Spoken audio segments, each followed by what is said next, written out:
What's up, everybody? How are you doing? I know, right? Saturday Night Live, right here. Right here. Hey, Miss Dora, how are you? Hey, Gloria. Hey, Megan. Hey, Donna and Irish Jen. Y'all, I know I'm so irregular with my scheduling, but I'm working on it. Obviously not fast because I don't do anything fast. Okay, so um, you know, I'm just again, I've been going through some things, but I don't wanna start it off like that. I don't wanna, I don't wanna mope or moan or cry or groan, so, I definitely don't want you to either. Hey, Angela, how are you? Hey, Donna's Banana Bread, how are you? I'm so glad to see you guys. I really am. I miss you. I miss you, okay? Come over. Hey, Lamisa, come over. Okay, everybody just come on. Come on down, okay? Um Scrawny Lassie, when life gets us, it gets us, doesn't it? Oh, girl, and it just keeps on. It's Energizer. Yeah, mhm. It's crazy, y'all. I didn't realize hey, Carolina. Aw, thank you for becoming a new member, and just thank you for being here all the time, and I appreciate you. Hey, just me. How are you doing? I'm so glad y'all are here. I do. I've been like, "Okay, just schedule today." And then I'm like, things come up, kind of, Jason was in the hospital again, and then, that always throws a monkey wrench into things, and I'm just glad he's okay, and he cracked his rib again. I mean, just all kinds what could go wrong what can go wrong will go wrong for sure. That's why I never invested in lottery tickets because, no, they're just like, "Thank you," you know? Never been a big gambler or anything, because life just keeps us steady, serving, hot and fresh. Sometimes it's cold and lumpy. Oh, hey, how are you doing? Sweet Melissa, how are you? The holidays are coming. It's hard. It is. It is. Though I've always told you guys that I don't really adhere to holidays. I don't know why. I always was like, "Oh my god, something wrong with me?" Is it, a lot of it had to do, I think, with the estrangement from my son, my firstborn, Zach, for 6 years from he was 12 to the age 18.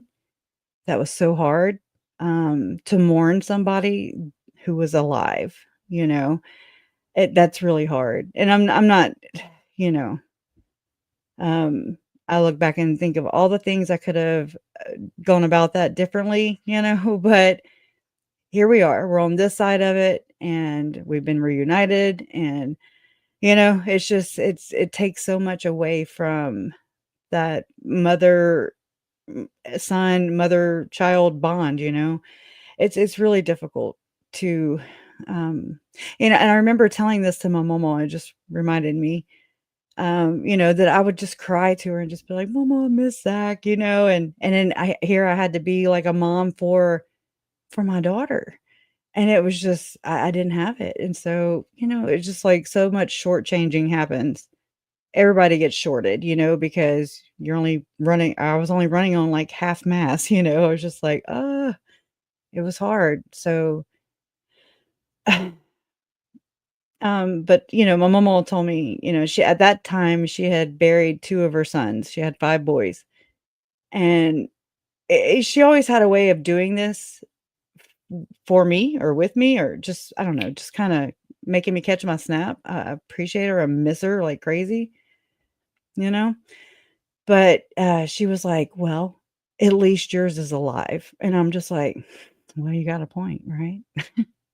And I'm just like, Which one is worse? Your child that is breathing and, you know, but anyways, it's just another way of looking at it, right? So, I know that I'm not the only estranged parent. I look at, like, Joe Ryan, okay? I mean, he was estranged from his daughter, And it's hard, no, parental alienation or grandparental any kind of alienation at the hands of somebody using the person or their child as pawns is a no-no, okay? I'm not I'm not down for that, and shame on you if you do it, okay? That ain't right, okay? Um, anyways, so there's that. No, come over, we'll talk and walk. I need to talk and walk. I've been trying to be more active, just around the house, period, I went and dug out the Christmas tree and everything last night, and that was fun. I got glitter everywhere. Was sneezing, and I was in my shop, and yeah, so that's what I'll be doing soon, which is interesting because usually I don't even feel I usually don't even care about a tree. I'm just like, "Whatever, I don't care." I just don't adhere to the holidays. And so I understand those who are loners and or like just me, I know that you were married for 45 years and you lost the love of your life, and I'm here for you. That's all I can do, and I'll do. You don't have to be alone. We'll do this together. You know that. And we're what, 5 years into this now? So y'all can't shake me that fast. So anyways, better luck next time. Yeah.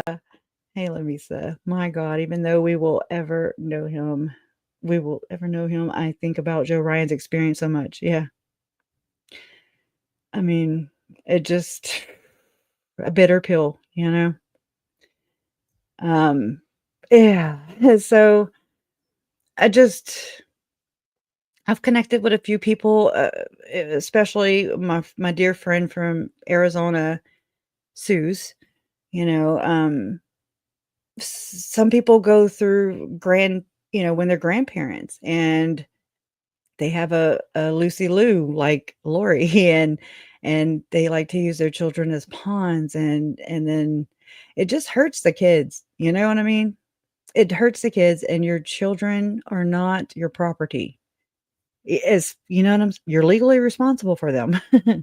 However, you don't get to be like a cult leader over them, okay? Love has no boundaries, it has no borders, it it it doesn't hate, it just love is love, and so, my experience, I ended up with extra grandparents, extra sets of grandparents even, and although it can be confusing at times, especially for not for me, but for other people to understand who I'm talking about, step grandparents or not, or just, biological, um, I'm blessed in the sense that there's just so much love to go around, and it just that many more people to love, for me to love, and you get that back, so I think that's beautiful when, you know, there's love. It's when there's hate, when there's a problem, you know? Yeah. Oh, that's a good one. I have always told people, "Love your children more than you hate your ex." For everybody in the back. I'm just kidding. That's a good one. I've never heard that one, and thank you, Miss Dora. Appreciate you. I'm here for you too, as much as I can be, right? I'll be here late, but I'll be here, damn it, you know? Now, I did send a link. Let me make sure that I did that. Hold on. Hold, please. Okay, okay, got it. So, um, Lori, am I right? Right? What about that chica? Huh? What about her? Oh, I accidentally clicked that again. I'm sorry. Gifted 5 difficult research memberships. What? You get a star today. Okay. All I can give you is a wrench though for now. Thank you, little brands. You're so sweet. I appreciate it. And so I appreciate it. I do. I appreciate it. All right. Let me not sit here and harp on some things. Right. Y'all see my little Jesus thing up here in the corner? It says I saw that. So little brands, Jesus saw that. He doesn't just see bad stuff. I've been working on the Tim Ballard, federal lawsuit against him. It it's interesting, y'all. So, apparently I'm sleeping a lot, like, just must have, you know, my glasses on that are painted black or something. But I rarely do the social media thing because I don't have the time, you know? I'm just I wish I did. And I don't know how to I'm not very good at I have no concept of time, obviously, you know? But and I mean, so I hate that, but I know that about myself. But I found myself on X or Twitter X, Elon Musk the other day, and I saw a thread where somebody had tagged me. Her name is Star? Evening Star. And so thank you if you're here. Hi. Thank you so much for, tagging me in it. But I was like, "Oh, crap," here's all these things from Adam Herbert's, from October 22nd. I'm way, way behind, right? And so I just kind of followed the thread, and so I'm editing that video now, but I will, you know, we'll share a few things here because I like to talk about Tim. I like to talk about the absolute questionable, curious, freaking connections that are in and around the Daybell case, okay? Yeah, there's coincidence and then there's holy shit, okay?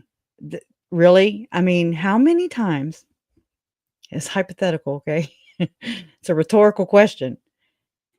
How many times can you have people saying things like, "Hey, we've been married before in a prior probation." Yep.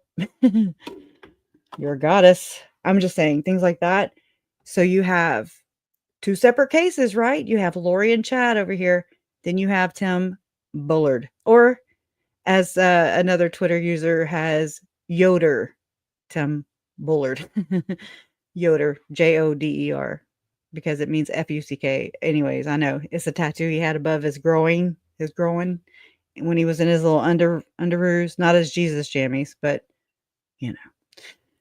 Anyways, so, I find that very funny, but I do while I'm waiting on someone, not no hurries, just, uh, letting you know, and while I wait, I gotta show y'all some stuff, and I'm not very good at the Twitter X thing, so I'm sorry, it sucks. I'm like, I just don't understand the thread, you know? But it'll be worth it, trust me. Trust me, trust me, trust me. Oh my gosh. See, and then it starts to look like okay. I'm in the right neighborhood. I'm just gonna keep scrolling down, scrolling down, scrolling down until I find it. It's gonna come up. Oof, that's weird stuff. Nope. I'm getting close. Getting close. Almost there. I can smell it. Oh my gosh. My finger is getting a workout. Like, right, right. Okay. Mhm. Mhm. And there's gotta be yeah, I know there's a more simple way to do this, but I haven't found that yet. And so this is difficult research, by the way. I don't know if you read the channel name. So this is what we do. I'm kidding. Okay. Close, close, close, close. Yep. Okay. I hope y'all are having a good weekend. Y'all getting ready for some Turkey Day, Thanksgiving, huh? Yeah, yeah. Me too. I'm actually now that is the one holiday I do get kind of interested in. I went too far. I went too far. Overachiever, huh? Don't make no damn sense. Oh my gosh. This is ridiculous. It's gotta be right here. I'd show y'all, but it'd make y'all dizzy.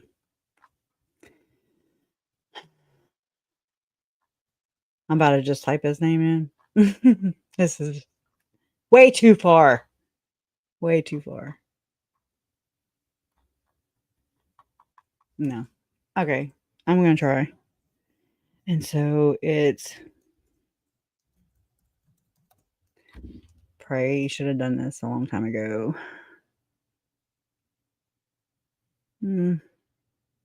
People. Y'all are probably like, "Oh my god," but I just really don't. There it is. See, I'm following the person, so I don't understand. All right. Now, let me go share my screen so you can stop looking at me go look like a nerd, right? Okay. I'm gonna whoa. All right. Now you can help me find it. Oh my gosh. This is embarrassing, really. It's worth it. Here we go. You ready? You ready? Prepare to laugh. And I think we're 5 minutes in already, so I won't get defunded right away. But it's funny because it is a good explanation of Tim Ballard and OUR, or Tim Bullard and OUR, in my opinion. I think it's this one first. And Deborah's like, why would you show him child porn? He's not leading to it. Ballard's like, dude, okay. He's making this pitch to William Morrison Deborah. He's like, listen, I've seen a ton of child porn, like tons. I showed some to Jim Craviezel. I can't even talk. Jim Craviezel was like, I will save the soul of the people. He's like, look at him. He's a fucking mess. And the grabbler at William Morrison Deborah's like, why would you show him child porn? He's not leading to an arrest. He's just playing you in a fucking movie. He's like, shh, don't ask any questions. Hollywood Jesus need to see some child porn. And Jim's like, what the fuck? I puked on myself. And then so Tim Ballard's like, okay, remember how much money Sally Struthers made? Just showing the brown kids covered in flies, black kids, they smell like diarrhea, shit, poop. We want to give these Christians the savior mentality. But, and then the grabbler's like, yeah, but starving children. I mean, America's all fucked up now. There's like fucking homeless people everywhere. It's like, yeah. No. We're going to take the same idea. You're forgetting. I've seen a ton of child porn. The grabbler's like, can you show it to me? He's like, yeah. Do you want to prepare for a movie? Come on. He's like, okay. So we take the Christian grip, the Sally Struthers horse shit, but we make it about kids getting fucked. And the grabber's like, okay, go on. He's like, yeah. Ever since this QAnon horse shit, we got everybody thinking that Hillary Clinton's running around a sewer getting chased by fucking Tom Hanks. They're broken. Okay. So I say we use my credibility, my credentials, and we package it up. We do a Hollywood movie starring all these Hollywood people like Jim Craviezel and Hillary Swank and all that. But won't the people know it's made by Hollywood when it has all these Hollywood people in it and it's literally funded by Carlos Slim, who owns the New York Times? No. They're like retarded now. Okay. So we do this whole fucking campaign, right? Where it's what the media doesn't want you to see, what Hollywood doesn't want you to see. These movie theaters didn't want to even have the movie. Yeah, it's so fucking stupid. I mean, you're repped by William Morrison Deborah. It's starring Hollywood stars. It's released by the Hollywood system. The guy who funded the movie literally owns the New York Times. How can we possibly say that? You just say it and they believe it. They're retarded. They want to save the children. Okay, so like white children, because we're talking about the right wing here, like nationalism. No, not white children. Nobody that actually gets saved. Nobody in America. Well, so what are we talking about here? The Vatican? Because the Vatican has been. Jim Cobbs was like, no, the Pope. Oh, so how are we possibly going to save any kids, buddy? We're not going to save any fucking kids. Okay, all we do is make them feel like going to a movie. They're saving a kid, a brown kid. Yeah, brown kid. These white bitches always want to save a fucking brown kid, don't they? They can't have it be in Eastern Europe or Russia or anywhere where the kids are white. It has to be a brown. Yes, it's got to be a brown kid because they feel like they're like a pet or like a subhuman, like they're like a chihuahua. Like Paris Hilton has a little chihuahua in her bag. Well, we'll get all these white women who feel like they got their own little chihuahua. They're called Colombians. But isn't this hitting a little close to home? I mean, Epstein's flight log. I mean, I'm on it, you're on it, he's fucking on it. This motherfucker wouldn't stop going to the island. No, we don't talk about any actual pedophiles. We just make them these like creepy guys in a jungle, just like trying to steal the children. And we cover them with like flies. Everyone's got a gun. Okay, no, but Tim Ballard, don't even. Okay, now we're gonna go to the next one, y'all. About died when I saw this. I was like, yes. And I was like, Carlos Slim, are you serious? I didn't know he was like the I was like, dude, okay. He's making this pitch to William Morrison Deborah. He's like, listen. Let me shut that up. Okay, so here's the other part. And Carlos Slim was on the whiteboard meeting, 2016 version, the one that I've shared here. I'm sure it's similar to the 2019 version, except, more funnel-like, Anyway, so, all right, because this is so good. No, they do nothing to actually snap anything. Let me rewind it. I'll never like trying to steal the children, and we cover them with like flies. Everyone's got a gun. Okay, no, but Tim Ballard, don't even fucking come close to Vegas or Los Angeles or New York or like, everybody who funds everyone I know. No, we're not actually fighting pedophilia. We're giving the Christian the savior complex. They're not paying for the kids. They're paying to feel like they're saving something when they're disgusting. Yeah, we've done the analytics. The most porn being consumed right now is in the Bible Belt. They really like naughty sister incest porn. Yes. So they get to watch their pornos, and then they get to go to a movie. We'll make it so there's a protest outside the movie. Where are we going to get protesters? We'll pay them. They're all poor. It's just poor people. Just give them money. Just throw Kit Kats at them. They'll fucking protest anything. Well, okay, so they watch their porno. They have broken families at home. They do nothing to actually stop anything. But then they get to go to a movie. But I mean, can we make more money somehow? Yes. How much is a movie ticket? It's like $20, $30 to sit and watch a fucking flickering screen. It's crazy. What if we get these white people, these Christians, to pay for 2 or 3 or 4 tickets for them just to see it once? Why would anyone do that? Because they're porn addicts. They want to save the children, but they don't actually want to save the children. It's like Sally Struthers. Can the children at least be brown? Because if they're actually saving white children, that goes against the Clarity plan. We are not going to touch that fucking plan. In fact, this movie will help people normalize that we have to bring survivors over the border. And all these children that have been rescued are now going to live in Minnesota and North Dakota and all these other places. Yeah, what about Maine and New Hampshire? Yeah. Now we're talking. Because those women up there, like, they don't want all these migrants to come in. Their husbands won't be able to make enough money for their fucking Subarus, but they will if they're sex slaves. Oh, Jesus. Okay, so that's it. It's so good. I mean, I was impressed. I don't even know who to credit. I'm because this person, they just like trying to steal the children. Okay, they it's Tim Bullard. Of course, it's it's not Tim Ballard. So they make fun of him, but they act like him. And so it says freaking unfunny Owen Benjamin. So I'm thinking maybe Owen Benjamin is who made this, but I don't know who Owen Benjamin is, but I just want to thank you and credit you. If Owen Benjamin is the person that created this masterpiece of explaining it way faster and way better than I could. Okay. Because it's basically how I would explain it if I could. But it said this about me and the darkness made a cartoon. Slow it down if it's too fast for you. Here's part 1. I can just do 1 post if you send me monies. Okay. Anyway, so this person is like one of my favorite people. Interesting.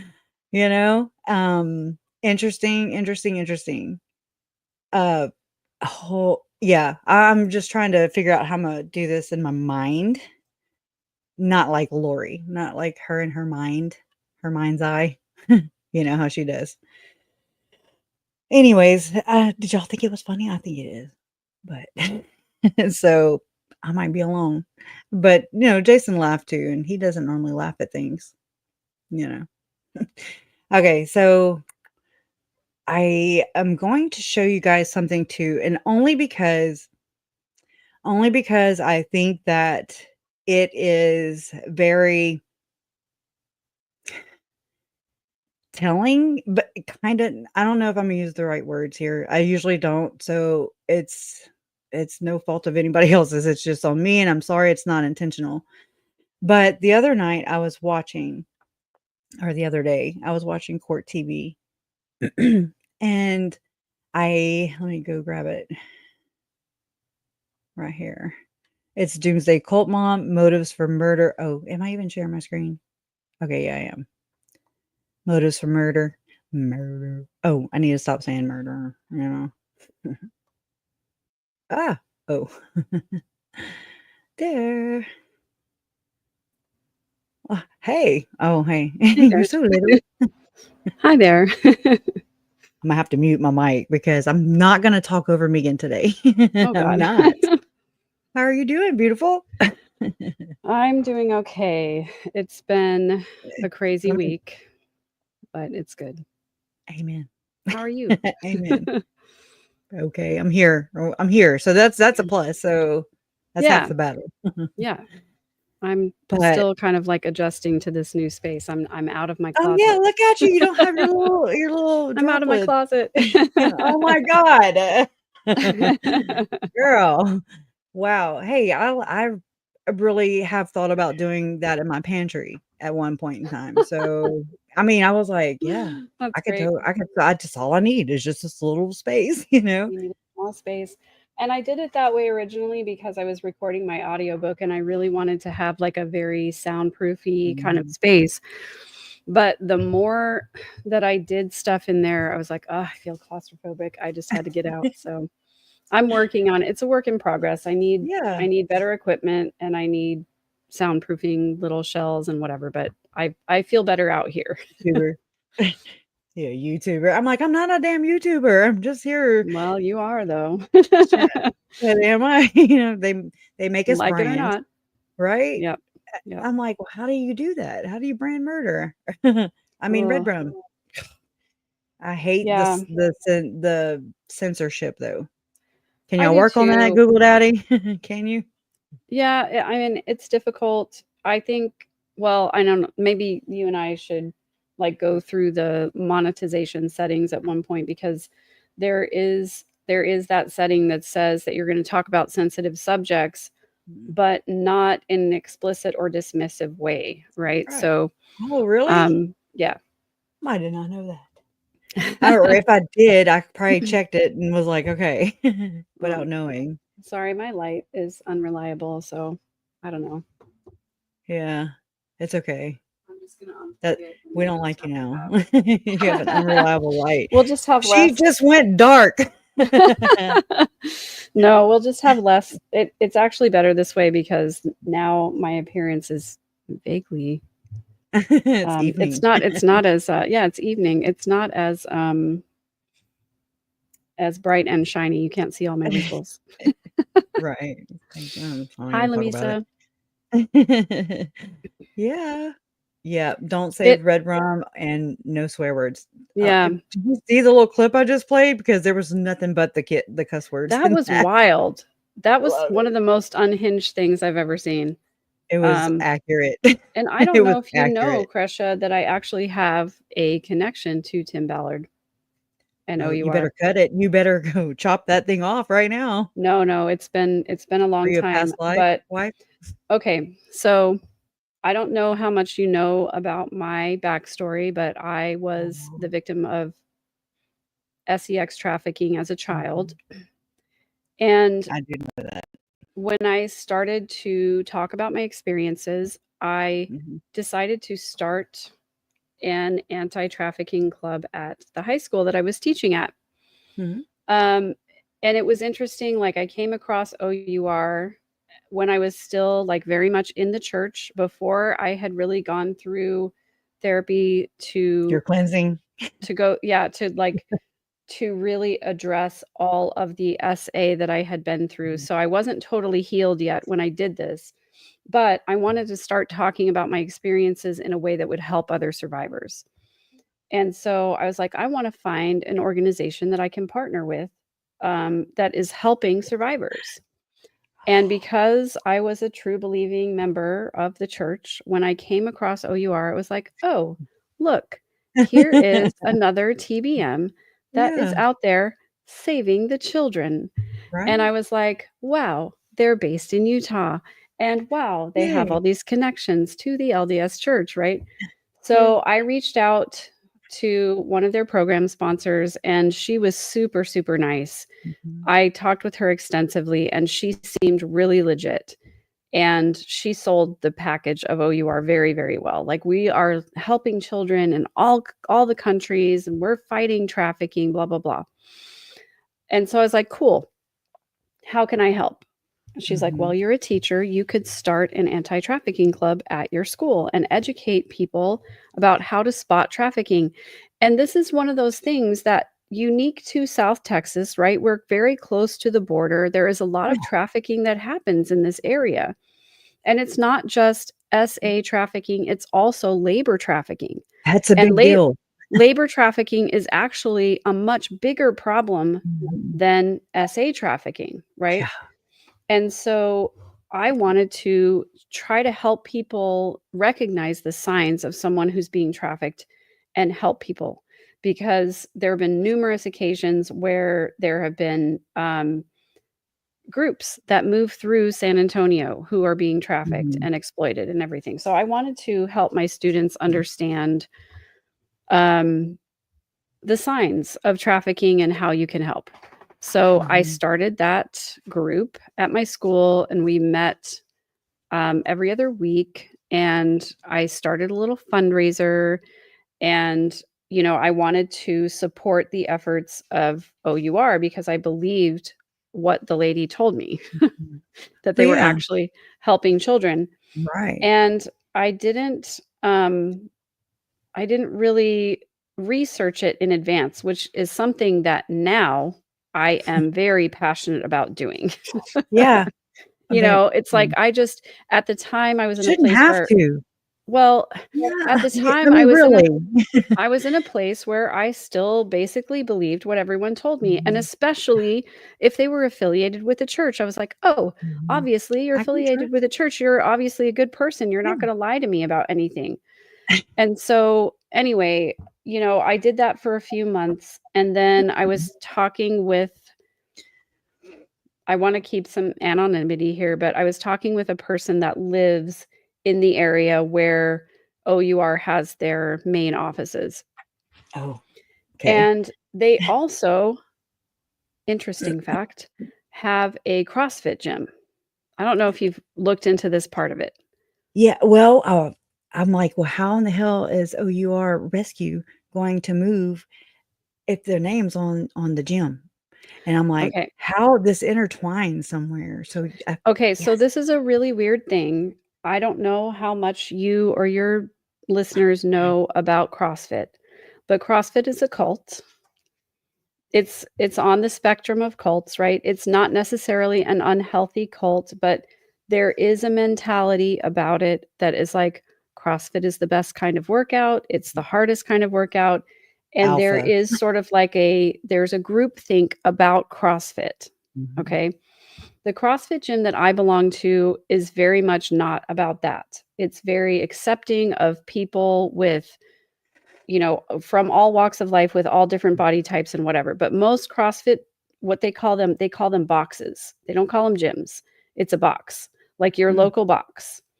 okay. Um, most Uh, most boxes, when you walk in, there's like a certain aesthetic.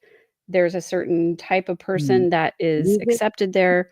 And for Yeah. people who don't know, CrossFit is kind of a combination of gymnastics and weightlifting, strength calisthenics, and the workouts are freaking brutal, just Mm, brutal. And it I is a high know. demand, like Lamisa I don't says, go there. it is a high demand scenario. It totally Oh, is. wow. It's like if you don't do the workout, like they say, they call it RX. That's Mm, like prescribed, like what's prescribed. okay. If what is prescribed is that you lift a 35-pound dumbbell 20 times. If you scale down to a 20-pound, they're like, "Oh, well, you're just not trying hard enough." And it's like, Oh. "No, some people legitimately need to scale down because they According have to them. certain limit yeah, what works for them." And the thing is, like, the box that I listen to me, lingo. The box that I went to, they started that gym because they were passionate about fitness, Mm, and their mom had cancer, and their mom was like a super workout person, and she wanted a place to go where she could work out with her kids and her family, whatever. And they started that box for their mom, and she ended up passing away. And their entire um, philosophy was don't wait too long, because they felt like they waited too long to start that gym. They only started it in the last year or so of her life, and they wish they had done it sooner. So it was like, don't wait too long to work out. Don't wait too long to honor yourself. Don't wait too long to like chase after that goal. And it's just a beautiful place with beautiful people. The coaches are all wonderful. And it's an incredibly supportive place. And my partner Samuel was the one who got me to start going there. And the first day that I went, it was like I had played soccer as a kid. I ran track as a freshman in high school. I played football when I was in middle school, and I loved like being physical. I loved that aspect. And at one point when I was working with Samuel, like before we started dating, he said to me, like, "What are you doing in your life right now that's filling that gap of like physical exertion?" And I was like, "Well, I'm not really doing anything." And he was like, "You know what? Just come and try it. You'll love the community." And I was like, "All right, fine." So I went on a Saturday. It was a little more chill. The workout wasn't, as strenuous as it is during the week.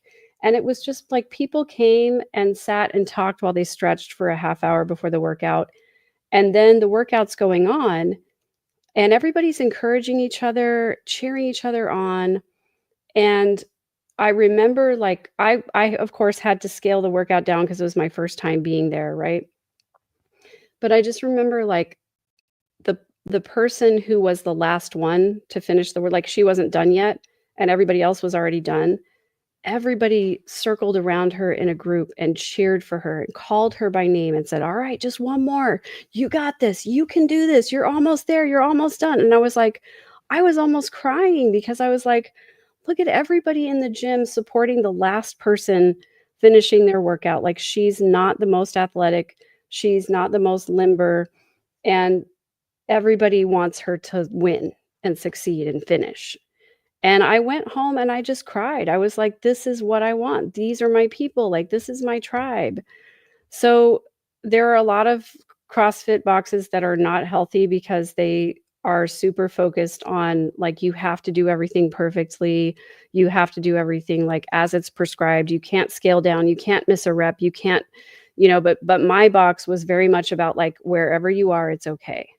It's like, start where you are and get better.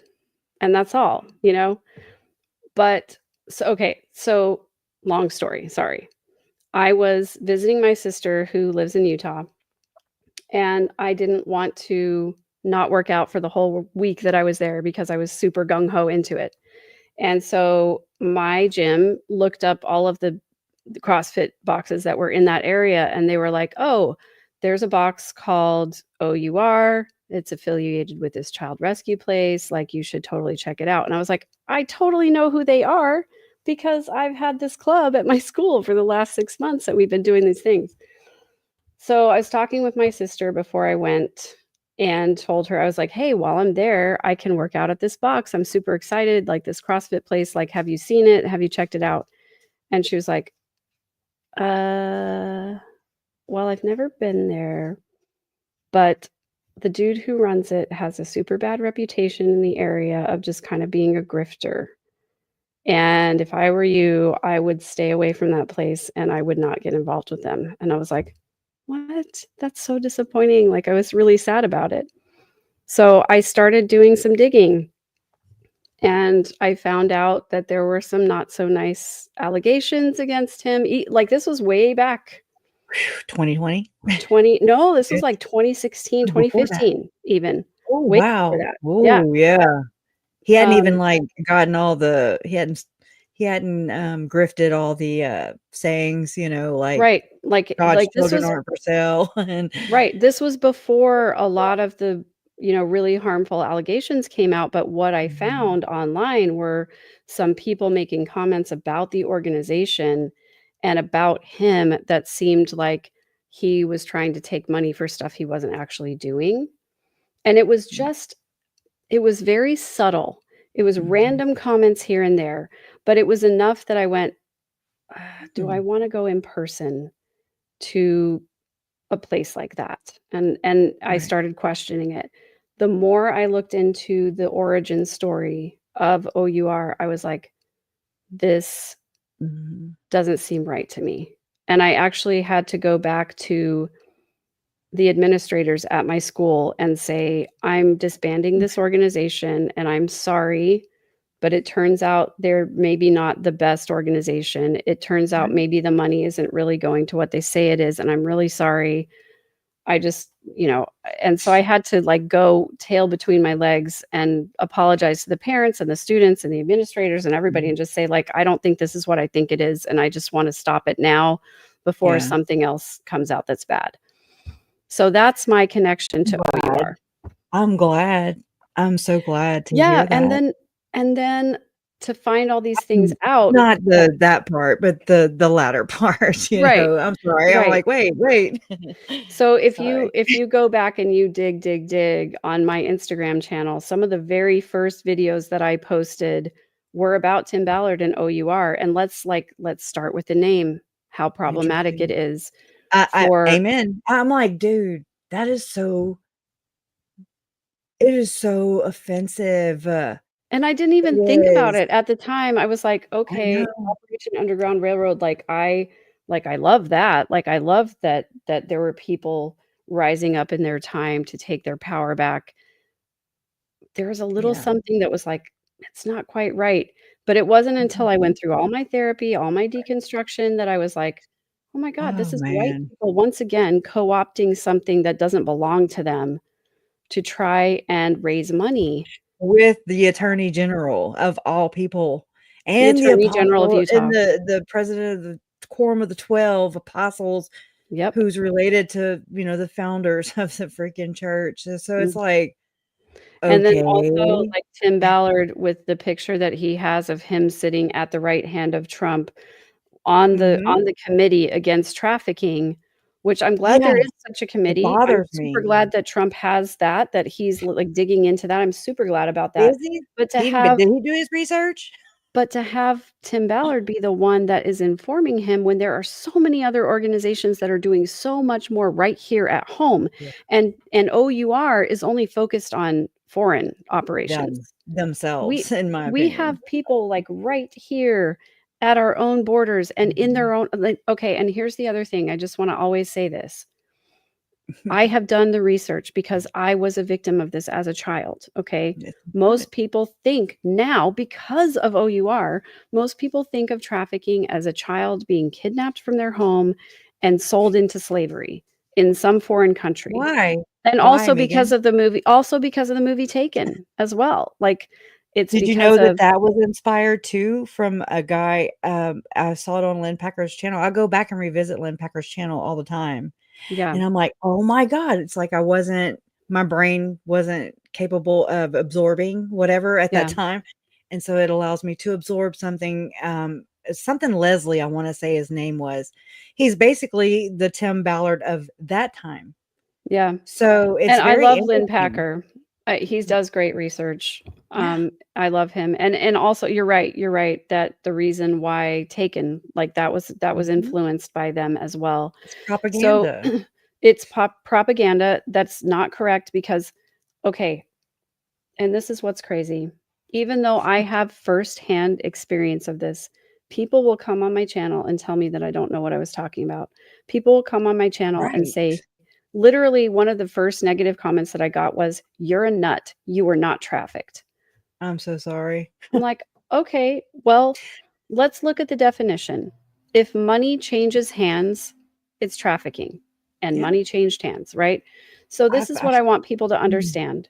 The most likely scenario of trafficking to happen is someone being trafficked by a person that they know. They yeah. are trafficked in their own homes, or they are trafficked digitally by people that they know. And this is what happened to me back in the 80s before this was a hot topic. I was Yeah. trafficked by a couple who were adults, who were babysitters that lived one street over from me. So the entire time that I was being trafficked, I was sleeping in my own bed at night. I was going to school every day. I was playing Parent. soccer. I was at the Yeah. park with my friends. I was eating dinner with my family every night. And my parents had no idea that it was going on. Right. And because of the programming that my traffickers instilled in me, they told me, if you tell anyone, they're not going to believe you. And if they do Man, believe you, they're not going to love you anymore because you chose to come here and do this. You didn't have to. you Like, chose to be abused. Yeah. so it was And babysitters that I went to before and after school, mhm. and they had little signals that if they were across the street from the park, and if we were at the park, they had little signals that we were supposed to come to the house, but they made us Mm. feel like it was our choice to be there. And they made us feel like if we ever told anybody, that we were going to be ostracized by our families. And no, thank you, Lamisa, for asking. They These weren't? people were not involved in the LDS church. So I Wow. want to be very clear about I was that. wondering that too. They were not involved in the LDS church. Huh. That would have added a layer, right? I know, just like a double jeopardy type Right. thing. But that at the Ugh. same time, there were a huge amount of people who were distributing child SA material in the 80s. It was a big underground kind of a ring. Yeah, yeah. And um, the McMartin the case, I the mean, interesting thing is that, when I first started to speak publicly about this, people did not believe me. My own family members did not believe me. And so other people who were in that situation who knew about it denied that it happened because they hadn't addressed their own stuff yet. right. It took me until probably 3 years ago, 3.5 years ago, before I finally made a police report about it.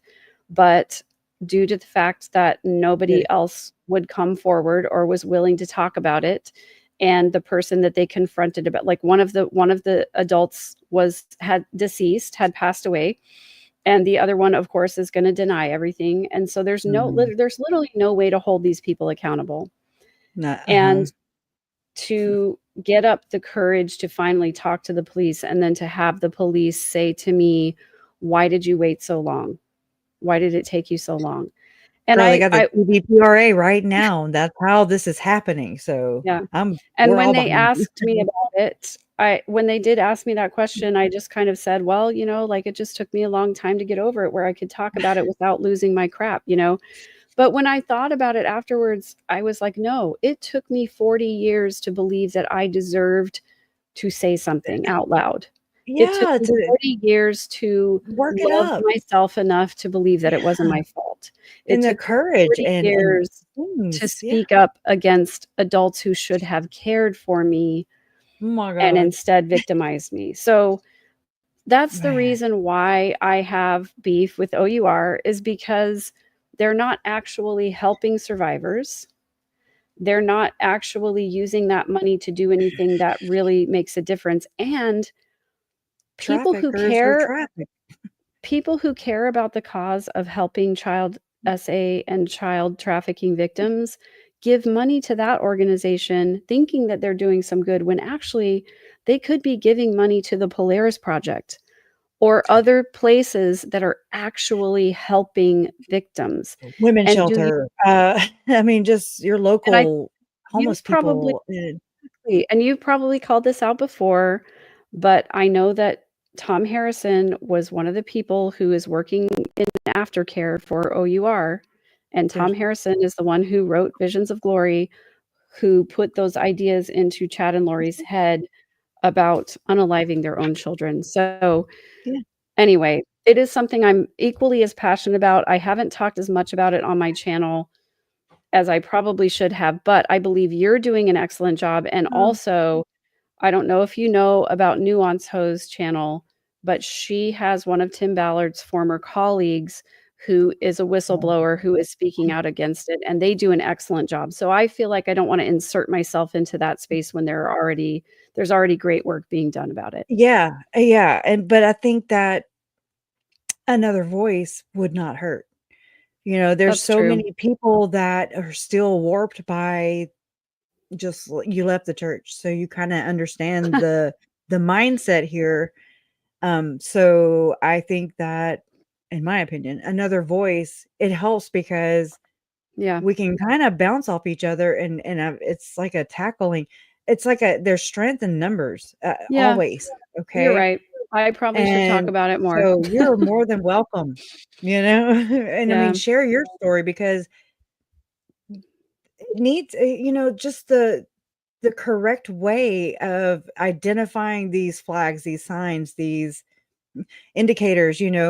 Yeah. It's the same thing whenever you said that about it being usually the parent, home where It's the someone you child is trafficked, right? Yes, it's Or a the person is relative, a trafficked. family member, or a Same significant thing. other. Same thing with red rum. Yep. When a child goes missing and or, uh, killed, for lack of better words, but I mean, usually you look at the closest, most intimate people around them, they're children. So it's not like, Yeah.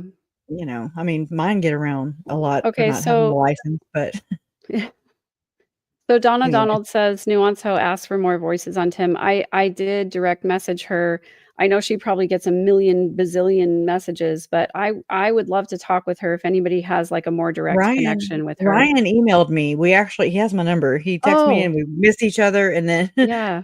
and then Okay. Jason went in the hospital, so I just haven't had Yeah. a chance to we just haven't connected. And I'm also talking to a couple of the survivors, or I'll say the accusers. I don't want to call, I want that to of Tim's Yeah. allegedly. Okay. Yeah. So they've reached out, and it just it made me feel like honored, like, wow, okay. I know that are two different aspects of the story, Mhm. so to speak, but either way, the ripple effect, in my opinion. It's totally the ripple effect, um, in my opinion, from all my Yeah. research into this since 2020. I knew Yeah. about OUR, it came onto my radar, but everything was kinda happening in the case, right, with Tylee Yeah. and JJ and Charles and Tammy and Joe and just all the things, okay? And, um whenever it popped up on the radar, I was like, "Okay." I knew that, and it's still unconfirmed. I haven't verified this. There's really no way to. But I had heard through the grapevine, I mean, there's so many Facebook groups and all the things started because of the kids missing and everything. Yeah. And so, you catch screenshots of conversations and people say all kinds of things. And so it's hearsay, but OUR was mentioned, and it had to do with Melanie Boudreaux Pulowski. Oh, And I man. was just like, "Okay." I remember Carl Danger actually said this on J is for Justice too. I've gone back even. I'm like, "Wait, what?" Mm. Because I really didn't understand everything like I do now then. I definitely didn't then. And allegedly, there was like $6,000 donated to OUR in Hawaii. And so I'm like trying to figure this out, but with very minimal anything that's about it, the rumor. Okay. And so I did not expect for the OUR huge tie-in to come from Joe Murray's mouth, in Chad's trial. I was like, Yeah. "What did we just say?" Yeah. Like, Yeah, like the fundraiser, fun run, or whatever that they were doing that oh, yeah, weekend was an I've OUR had fundraiser. screenshots. I now have screenshots of Tammy wearing her jeans, wearing the blue shirt that says volunteer on it. Mhm. I see it was September 7th, 2019. This is the same day that Melanie Gibb and Lori Vallow published or uploaded their podcast, September 7th, 2019, one of the weird many. Um, and so I also know that Chad and Lori visited the Rexburg Temple on the 7th. Okay. Mhm. The 8th is when they traveled to Yellowstone. Then Yep. we have the weird pings coming. There's just something out. And I know you want to hone in on that too. And I think we should collab on that too. Yeah, For for sure. real. Like, Yeah. I just don't, there's too many like holes that I don't feel are connected, like, I'm just like, but, there's so much shadow, and just, mystery around both of their death dates, yet whenever Tylee was red rummed, Yeah. OUR Rescue Run took place in Rexburg, Idaho, this on the 8th of September, Yeah. same day Tylee went missing.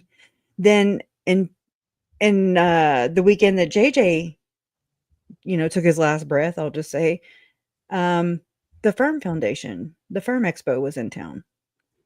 Yeah. Gatherings much, to me, I'm just like, mm-mm, mm-mm, mm-mm. Yeah, it's Radar. ridiculous. Bills. Yeah, I don't like it. Thank you, Miss Mojo. Appreciate Yeah. you. Sorry, I'm trying to focus too, so Yeah, sorry. so when I Thank very first started, my Oh, social media channels on my third verse, it was because I'd written my book about healing from trauma, and it was based on the child SA, and then also just, like, my abusive family. It doesn't mention Lori at all. My book is called "I Walked Through Fire to Get Here," and so you I mean you had a started life getting before Lori and Yeah, after? What? yeah. I know, So right? started so my book I started working on my book in, like, 2016. It took me a long time to write it because it was traumatic. It's not Yeah, that long. You could probably read it in one afternoon. okay. It's not that great, and also my publisher screwed me, and it's a mess of, like, there's a bunch of, like, stupid spelling errors and stuff that, like, when I submitted the manuscript, they were like, "Oh, you don't need any editing at all. It looks wonderful." And then once it got published and I read it, I was like, "Oh no, like there's all these anyway, that's a different So you're story." saying you learned some lessons, right? Oh, I learned Okay, the there we hard go. way, like the Yeah, most me too. expensive and Yeah. least credible way to do it. But anyway, it's out there because I wanted to help other trauma survivors.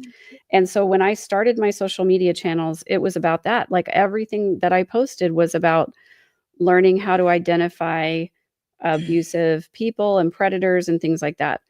And then the trial Wow. started, and I started hearing people talking in glowing terms about Lori, about like she was such a Mhm. great mom until I she was met one of Chad. them. And then I was Well, I like, didn't say that part. I'm just like, they're both crappy no, it people. was no, I mean, that was the general narrative among the media was like, she was a Yeah. great mom. She was the cupcake mom until she met Chad. And then Mhm. she went nuts. And I was like, nope, that's not it. Yeah. That and And so, I love that because I have a cousin too that, I won't mention any names, I don't fit not relevant to this story, but, yeah, uh-huh, just that I don't know, it's like a sneaky type vindictive, mine is, so it's interesting, though. So yeah, I can kinda see where that I can kinda relate is what I'm saying. Not yeah. all the way, but Yeah, so, like, my message about helping other survivors and helping trauma survivors and talking about trafficking got derailed when the Mhm. trial started. It was never my intention to, to make that, like, the main thing that I talked about, and Yeah. it's still not. It's still not. I wanna talk about healing more than anything else, but I have gotten away, and you're reminding me that I've gotten away from that message about trafficking and about speaking out against um, OUR and Tim Ballard because OUR is still in existence, even though he's Mhm. not the head of it. He They founded moved. it, They're and a lot moving. of their practices are similar to the way that he did it. Now, I know that they've tried to overhaul and make some Clean changes up to the make it a sins of healthier the place, past. right? Yeah, But it's still, and I will go on record I for saying can't. this. It is still not the best place for you to donate dollars if you care Please. about victims of child SA in the United States. There are much better resources, and the Polaris Project is one that I'm always going to back because they do their research, Mhm, they hire competent professionals, they make sure that mhm. they know exactly what they're talking about, exactly what they're Stats doing, and stats are they are accurate, efficient in their use of mhm, money, and they report, and they're very transparent. but So, definitely always do your own research into yes. anything. That's something I've learned through this too, and I don't donate to anybody. I Yep. did donate to the NCM, National The Center for national the Missing I National got the Center for cup, Missing and shirt. Exploited Children. Yeah. And then I found I'm just learning a little bit about it, and I'm just like, "Oh, yeah, just hold your money." Yeah. I mean, just hold on to your money. If because I mean, that's about how I feel right now. I'm just like, "Wait, whoa, whoa, whoa, whoa." Some of these not name you can't say name brand for nonprofits, but they kind of feel that way after learning about all of the ones that have been abused and exploited in by following Tim Ballard's case and all the people in and around them, right? Yeah. So it's just like I'm very hesitant. So I mean, there's people that are homeless everywhere, everywhere. Stop, throw them a $10 bill. It's okay. I mean, you can't write it off, but you know what I'm saying? Like it's go help your local women's shelter. If you just do your research, that's all. Okay. Yeah, I think Oh, it's important to be really intentional about where we spend our time and our money and where we give our resources. And there are lots of smaller organizations, women's shelters, and things like that that are underfunded that could use your dollars and your support. When you throw your money at a nationwide organization, it's really important to do the research to find out like all 501(c)(3)s have to report, yeah. and Supposed it's really important to go and do your research about how efficiently they're using their money because there are a lot of nonprofits where a majority of their money goes to funding the operation of the nonprofit and not to the people that they are that's claiming to give mhm, money to. yeah. So those reports are available publicly online. There are a lot of watchdog agencies that publish all of these reports. Also, you Mhm. can go to the IRS website to find out if they're being transparent in their reporting and things like that. So Please, if you're donating money to an organization, please do your research and find out if they are actually giving money. Here's one little funny aside related. When Julie Rowe started posting all of her She crazy videos right before she was supposed to appear in the Chad Daybell trial, I did some digging into her Oh, nonprofit yeah. organization, and her financials are It's super shady. You guys, she took in something like $200,000 one year, and it all went to really shady looking operating costs, and she did not give very much money to, and I'm talking about less than $20,000 of that 200,000 that actually went to people in need or got donated in any way. It was all written off as expenses of funding the parties that she was throwing, and it's just Can not, I can it's I not just good. say that, it's alleged that Julie Rowe and Chad Daybell, just like Tim Ballard, I mean, except Tim Ballard, he got blessings, his priesthood blessings from Tom Harrison. Okay, you can Yeah, find those all day in the lawsuits filed against Tim Ballard right now, yeah,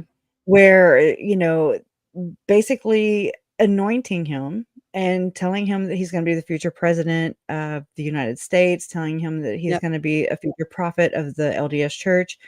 And I'm like, okay, in this story here, okay, that a lot of people aren't quite connecting. Okay, I know they do. I mean, am I ever going to be able to prove anything about Tim in our case, in our family's case? No, probably not. But is this another sense of justice for the victims? Hell yes, all day, yeah, every day, and all the other victims that are named and or unnamed. Okay, yeah, that I mean, they're third world vulnerable countries. So we don't know. That's just the thing. But it's interesting that so if Julie Rowe and Chad Daybell were traveling to Salt Lake City, by the way, allegedly, okay, to meet with T- Tom Harrison, I don't think it was for counseling. I can pretty much, with confidence say that it probably was not counseling. That it was to teach him how to portal, and by portal, that is remote view, which is the same thing that Janet Russin allegedly does in these ops, okay, of Tim Ballard's, okay? So you have that going on. And then you have the aspect of, if, like you said, Nuance Ho or Cara Burrell, and Timmy Says What podcast, right? With mhm, Ryan Fisher. Okay. So Ryan has shared about what Tom, because I mean, he knew Tim, uh, I guess I don't want to say intimately because not like that, but personally, yeah. and Like they was spend a lot of doing private some time with kind of him. business. I mean, Ryan Fisher is literally on some firm foundation. He's in the roster, okay? And I'm just like, because I check everybody out. I'm very observant, okay? I'm slow, but I'm observant, and I'm checking everything, okay? But the way that Ryan Fisher explained how Tom Harrison allegedly, everything is alleged, okay? Or my opinion. Okay, not even hers, it's just mine. But so, I mean, there's something about, and I'm really not good at retelling things, but something to do with, okay, Tom Harrison's vision, I guess, for OUR was to be able to rescue children after the apocalypse, basically. Okay. And I'm like, what? That's about as nonsensical as Julie Rowe having a nonprofit organization, which she made hundreds of thousands, where, that you saw. Yeah. Okay. Um, to, for soul trafficking. And I'm like, what the fuck is soul trafficking? Okay, well, can you tell me what soul trafficking? Prove it. Well, what do you have? Like It, yeah. Ghostbusters? Like you're gonna put them in a little thing or what? What? And I'm just like, this doesn't make sense. So why are all these people tied to this book? Okay. Why are they tied to this book and that person, that Yeah. man, who is also tied to the Hamblin case? Okay.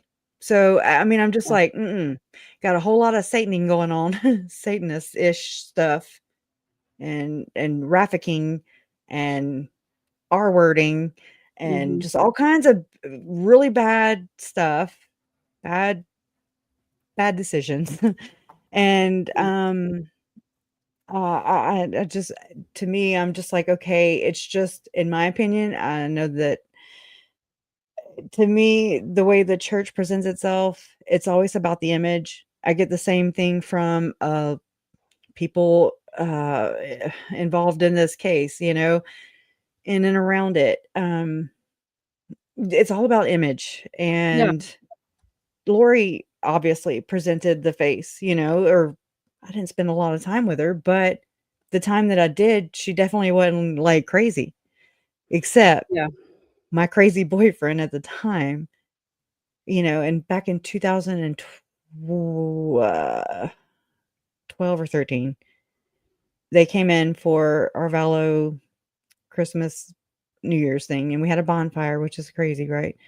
But, my crazy boyfriend at that time, he was like, "That bitch is crazy." And I was like, "What?" Like, "What are you talking about?" And now I'm like, takes one to know one." Crazy, she's crazy. Gotcha. Yeah, so Yeah. I real quickly just want to apologize to my channel members because I was on here, just babbling for like 20 minutes Oh, before you're I hit good. the share to my own channel thing. So some of you, if you're interested in knowing my connection to Tim Ballard and OUR, you'll have to go to Crush's channel and rewatch. And I will talk about it on my channel. And Yeah. thank you for reminding me that I need to do that because I It's haven't done really enough big, of it. right? So. So do you think that Tylee and JJ were trafficked? I don't think so.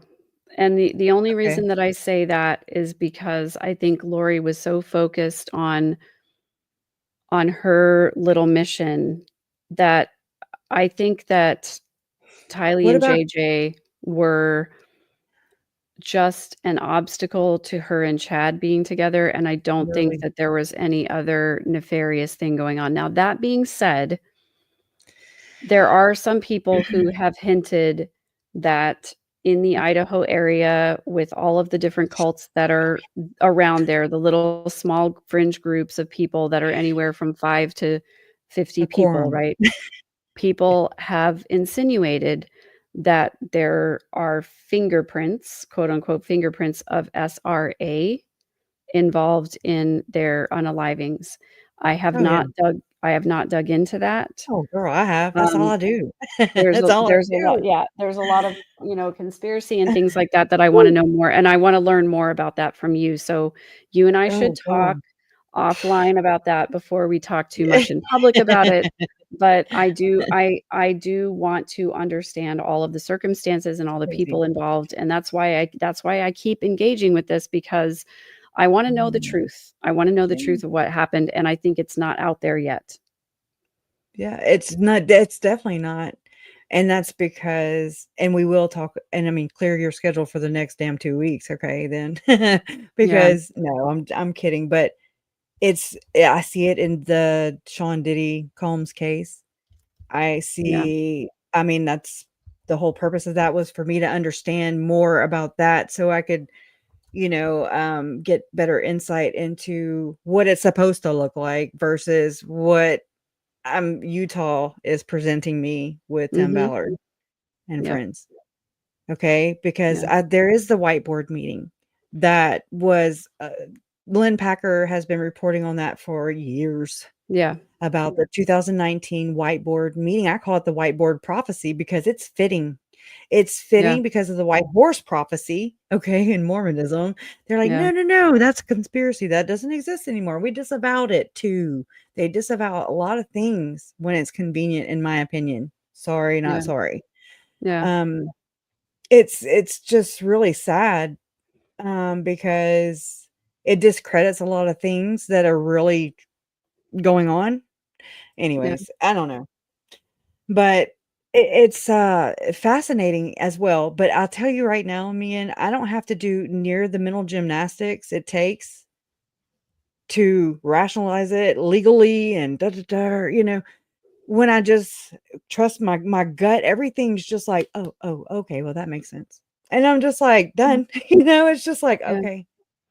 And the rest has been just tracking it down and researching into it, connecting the dots for me. Yeah. And, there's certain things that I've learned about the world we live in, just like with SRA victims in Utah, or, where the big hot spots for that back in the 80s, 90s, and they labeled it. That's a very common thing that I Mhm. see. Co- I'm from Southwest Louisiana right now. I'm in the heel of the boot. Okay. And I mean, I got thrown into this world, and I'm like, what do they mean orthodox? I don't even know what the hell that means. And I'm just like, what is that? It took me years to really kind of even get that down. I'm just like, what? I Yeah, just I'm wasn't really proud of understanding you all for, this. like, digging into this whole world that you never, I didn't do you it. never really knew anything about it and didn't have a reason to, but you got thrown into it, and instead of just throwing up your hands and saying, "WTF, I don't get it," like, you really have done a lot of work to try and understand it and try to make sense of it for other people too, and I think what you're doing is really important. Well, thank you. You just are so eloquent with speaking it. So I'm just like, here, I'll just draw the picture for you, and then you just speak it. Yeah. I'm just so glad that you have w- ran out of the church too. I was gonna say walked, but you ran, and I'm proud of you for that, because I mean that was so much going on for you all at the same time. And again, I will always apologize and acknowledge the way that you had to find out. That's not right for anybody, and I'm so sorry that that happened for you. And Yeah, I I'm mean, sorry. it I'm just was sorry. I'm gonna unpack that at some point on my channel, I'll talk about it, but I feel like, being distanced from Lori and the rest of that side of the family for such a long time, like, getting thrown back into it was really hard, but I can't imagine what it was like for you, you Mm, know, I mean, the kids were so much closer to you than they were for me. Um, look, the one thing though, Megan, is I don't I reached out to one place. Sorry, I'm this is important though. It goes in with this. I reached out to a place here locally, and it takes, with everything that was going on at that time in 2020, I reached out to a place called Compassionate Friends. We had attended a thing for his ex-sister-in-law and the baby she lost a long time ago, and I mm, was just like, "Oh my god, I just need a I need somewhere to, I don't know who to talk to," because it was COVID, okay, lockdown, mhm, which I was born for that, okay? I'm like, "This has been me all along," But, mm, so I reached out, and you don't know how hard that was. I did it, and I made time for it. I reached out, don't even know what I said. I don't even know what I emailed to these people. And they said that because I was not a grandma, grandpa, father, mother, brother, or sister, they couldn't help me. But not only yeah, could they not help me, they did not point me in a direction either. yeah, And I didn't realize that till months, maybe a year down the road. And I was like, oh my God. It was like rejection all over again. yeah, 'Cause I was like, is my pain not relevant enough for people? I'm I'm this affects me. It has rocked my world too. yeah, And, so that got me to thinking about how everybody's losses are relevant. I don't care if it's a freaking rock, a pet yeah. rock. If it's your favorite pet rock, and it's all like, you know what I mean? Like, nobody gets to tell you how to grieve. Nobody gets to dictate how to feel, okay? They're not hit, you know what I mean? Anyways, No, yeah, nobody gets to tell you that your feelings are invalid because you it's weren't close enough worthy, to the right? person, right? Worthy. Yeah, and I got some of that blowback too, and I still get it sometimes like, "Hey, you Um, didn't even know the kids, but whatever." It's like, it doesn't "No, matter. sorry." It doesn't matter, okay? And I mean, there are people in this chat right here, right now, today, right here with us right now. It has affected them, okay? Yeah. And I mean, so you can't tell me that's not, what do they call it? I messed it up. You know, uh, what's the word I'm looking for? The proximity Tangible, sorry. to the victim for the person grieving is not relevant. Mm. And I say this a lot, and maybe I don't say it enough, but whenever anybody, and I forgive me for the way that I say this, It's okay. because I know That's people take okay. some people take issue with it. Whenever somebody, whether I know them or not, Mhm. loses their battle with depression to unaliving themselves, Mhm. it affects me. Yeah. It affects me hard. It doesn't matter if I knew the person or not, because I Mhm. struggled with that for so many years. Whenever somebody succumbs to it, it still affects me because It's a I loss. remember what that felt like, and it guts me that somebody didn't have the resources that they needed to get through it. And so Yeah. it doesn't matter if you know the person or not. We, as a human family, should be affected by the suffering of other people in the human family. And whenever we see a child harmed, we should all be horrified. So Exactly. don't tell me that my feelings are not valid because I didn't Yeah. spend every single day with somebody. Mhm. Um, Irrelevant. we all should grieve when we see suffering, and I think there's not enough of it, and I think we distance ourselves from it because it's hard to feel. So And you're God bless all vulnerable. of you who feel. God bless all of you who mourn with us when you didn't even know the kids, you know? Yeah. Oh, thank And you. and and F Thank Lori you. Vallow, who says I mourn with all of you who mourn, because she's not actually mourning. But I mourn her too. I do I too. I do too. it's just there's no winner here, like when they Yeah. were convicted, I wasn't like, okay, done. No, that's not how this works. That's not how grief, loss, advocating, seeking justice through understanding, just trying to get more answers than what, like you said. I agree totally with you on web sleuths when you said about the prosecutor's job is only to nail a conviction. That's it. It's Yeah. not to tell the story. Yeah. I mean, this is their career. They went to school for this. They're here to get justice, right? Right. So, my expectations had to change the way I was perceiving things. I was like, well, okay, my expectations are a little too high. I need to knock And those down I about was a angry notch. at first too. I was angry and I was like, "Why are you not Mm. telling the whole story?" And then I realized that, well, okay, if they tell the whole story, it creates room for reasonable doubt about Chad's involvement. So I'm kind of glad that they didn't, you know? Go get all the other handcuffs too, because there's Right. gonna be a lot Right. more people. Right. And that's the other thing that is sad to me, is Yeah, that when they get such a huge conviction for the people who were the most materially involved, they're not gonna go after those other people, and I've had no, to let go of that. I had to let go of that a that's long time been ago. hard. There were so many people who were involved who could have and should have done something and said something. There were other people who are complicit. There are other people who have blood on their hands who will never And be held still accountable, they're because free. once the state gets one conviction, their caseload is so crazy, busy, overloaded, that they can't possibly go after every co-conspirator. But I was really glad to hear the language of other co-conspirators named and unnamed, because they know who Well, they are. kinda. Right? But then I'm like, but then why they do that? Why they dangle the carrot, but then it's not about them, like you said, like you're Yeah, saying right but now, I again, think. it's like priorities, and I'll give you an example from my business life. There was somebody who perpetrated a fraud on the company that I was working for that was, over $3 million. It I was remember hearing ridiculous. about that. And my partner Samuel and I were working together. We went into the FBI. We made a report, and we basically exposed a whole cabal of people who are I'm conspiring proud of to you. That's extort money hard. from all kinds of people in this There industry, is right? no Probably victimless crime. right, There's like not. way more millions than what my company got victimized by.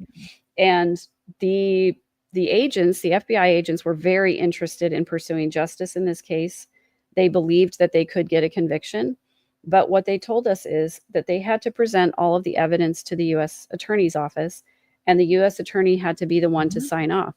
Chad, And And what he told me, what this FBI agent told me, is that the U.S. attorney prioritizes the cases that are most likely to get a conviction and are the most likely to recover the largest amount of money.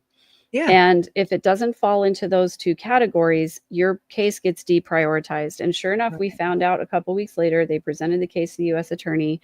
U.S. attorney decided not to pursue charges against a person who defrauded a company out of more than $3 million. If that's not enough of a priority, I'm just telling you, your case doesn't Human life. matter Human life, unless which they is think they no get a value on conviction. it. Right. Yeah. So, yes, they thought they could convict Lori. Yes, they thought they could convict Chad. Everybody else, probably not. Probably not ever going to be prosecuted or held accountable. Chad, that's Why? Chad in Arizona, how they recommended the charges, for Chad, but like you said, DA turned him down because of less and not a likelihood that he would be Of convicted. And I'm conviction. like, Which is bullshit. why the work that you're doing on your channel is so important, You too. because it's exposing these people in places where they would not get exposed otherwise. So keep doing what you're doing. Don't get discouraged. Your work matters. It matters to this community, and it matters to people who are going to see it 10 years from now. And don't, people will dig back into this case and go, dang, I wish that XYZ person had been held accountable. It's like somebody someday, Melanie Gibbs going to write another book, or she's going to start another podcast, and I wish she would. Somebody's going to search her name, and these videos will come up, and they'll go, oh, well, maybe she's not such a great person. I mean, the fact that I remember seeing a picture of her with a little girl, and I'm just thinking, oh my God, like, is there like a public announcement we can do, that says, hey, these people are free? And I mean, they were just so flippant if they weren't, in my opinion, if they weren't involved themselves. Okay, I have my theories, but I just don't. I mean, do you ask yourself, do you feel comfortable if Melanie Gibb would come and watch your child? No. I really don't either. 100% no. Don't put a picture of Christ on your refrigerator. Okay? Unless you want that thing knocked down. Just kidding. I mean, I don't understand that. And I don't know how that woman, that witch, in my opinion, that witch with a WITCH, okay, amongst other things. But I don't know how she can even live with herself. Well, And she's nasty. I think she probably comforts herself with the idea that she did eventually go to law enforcement and tell part of what she knew. But I don't count her among the truth tellers, because I believe, personally, my personal opinion, allegedly, You're entitled. I believe that she has not told the whole truth. And to me, that is detrimental to everybody who could benefit if she actually did tell the truth. But there's too much shame about her role, and she won't do it. And that's fine. There are some people who are brave and some people who are not. I learned that there is lying for the Lord, Joseph Smith. I learned that from the Ex-Mormon Foundation channel. Okay, there's like this playlist of 10 videos, and it's Clark. I forget his name, something Clark. And he is ex-Mormon, and he teaches about how there's this whole thing called lying for the Lord, and you do it by omission, you do it with fake communications, you do it with all the things, okay, with the polygamy, with all the things that are very, in my opinion, relevant to this case. I believe that the second anointing took place. That's me. I mean, and I had to find that all by myself. Now that I'm like patting myself on the back about, because I mean, I was just like, why is Tom Phillips saying that he expected to see Jesus Christ in the flesh? Okay, and I'm just kind of like piecing the things that Lori said to my uncle. I'm a God, I'm a translated being, eternal life, like all the things. She's exalted, and I'm like, oh, so that polygamy thing, still might be taking place, and so whatever, I don't care what people believe. Believe what you want to believe. I care what Lori and Chad believe, and I care how that went down. Why? Because it very much affected the rest of the story. Yeah. Um, and I think that this kind of, I mean, if Lori and Chad did take part in something, the calling and election made sure the fullness of the priesthood, the fullness of the gospel, there's all these things, okay, that are, I call them code words because I'm not Mormon, never been.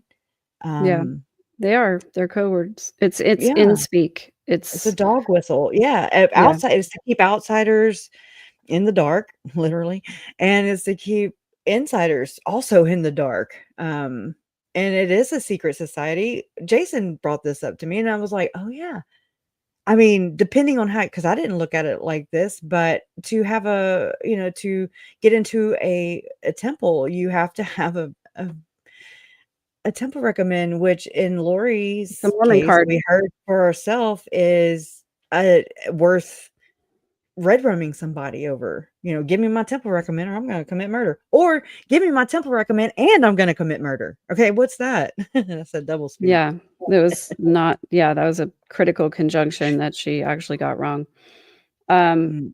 Oh, but yeah, yeah, like the whole lying for the Lord thing is it's real. like a justification. It's this ultra superiority complex Hmm. that people in the Mormon church, and I like to refer to it as the MFMC, if anybody can figure out that acronym. Um, they believe that they have the truth and that everybody Mormon else fundamental. just Sorry. doesn't know. It's the Mother, Father, Mormon Church. Oh, damn. Um, I never guessed that. um, Oh my god. but they believe they have the truth, that they believe everybody else doesn't know, and so They're not. when they lie or manipulate or do things to try and get people into the church or whatever, they believe it's for the greater good. Hmm. And And if that you they have have the truth and you do not, and so they're here to exactly, deliver that to you. exactly. And so if you're saying or questioning it, then, we're the Gentiles, straight up. Yep. And so they believe that they're doing these things for the greater good because they're like, well, eventually everyone's going to find out that we were right and they were wrong. And then it'll Right. all be okay. It'll all They just be will washed stand there away. with me Like, with Christ, and right. like Lori said multiple times now. Yeah, Doesn't that's count. eerie, Doesn't count for me. eerie. Yeah, Yeah. And for it's like, there are things that people, okay. So when you're in this mindset where you believe that you know better than Mhm. someone else does about what is good for their life, right? Let's just say, for example, that I Huh, believe that I'm happy. Kellogg's cornflakes is a superfood. Super weird history about that Used to be. cereal, by the way. Not Dig so much into now. it. It's a rabbit hole for another time, everyone. But let's say that I believe that it is the most nutritious food in the world. Okay. Mhm.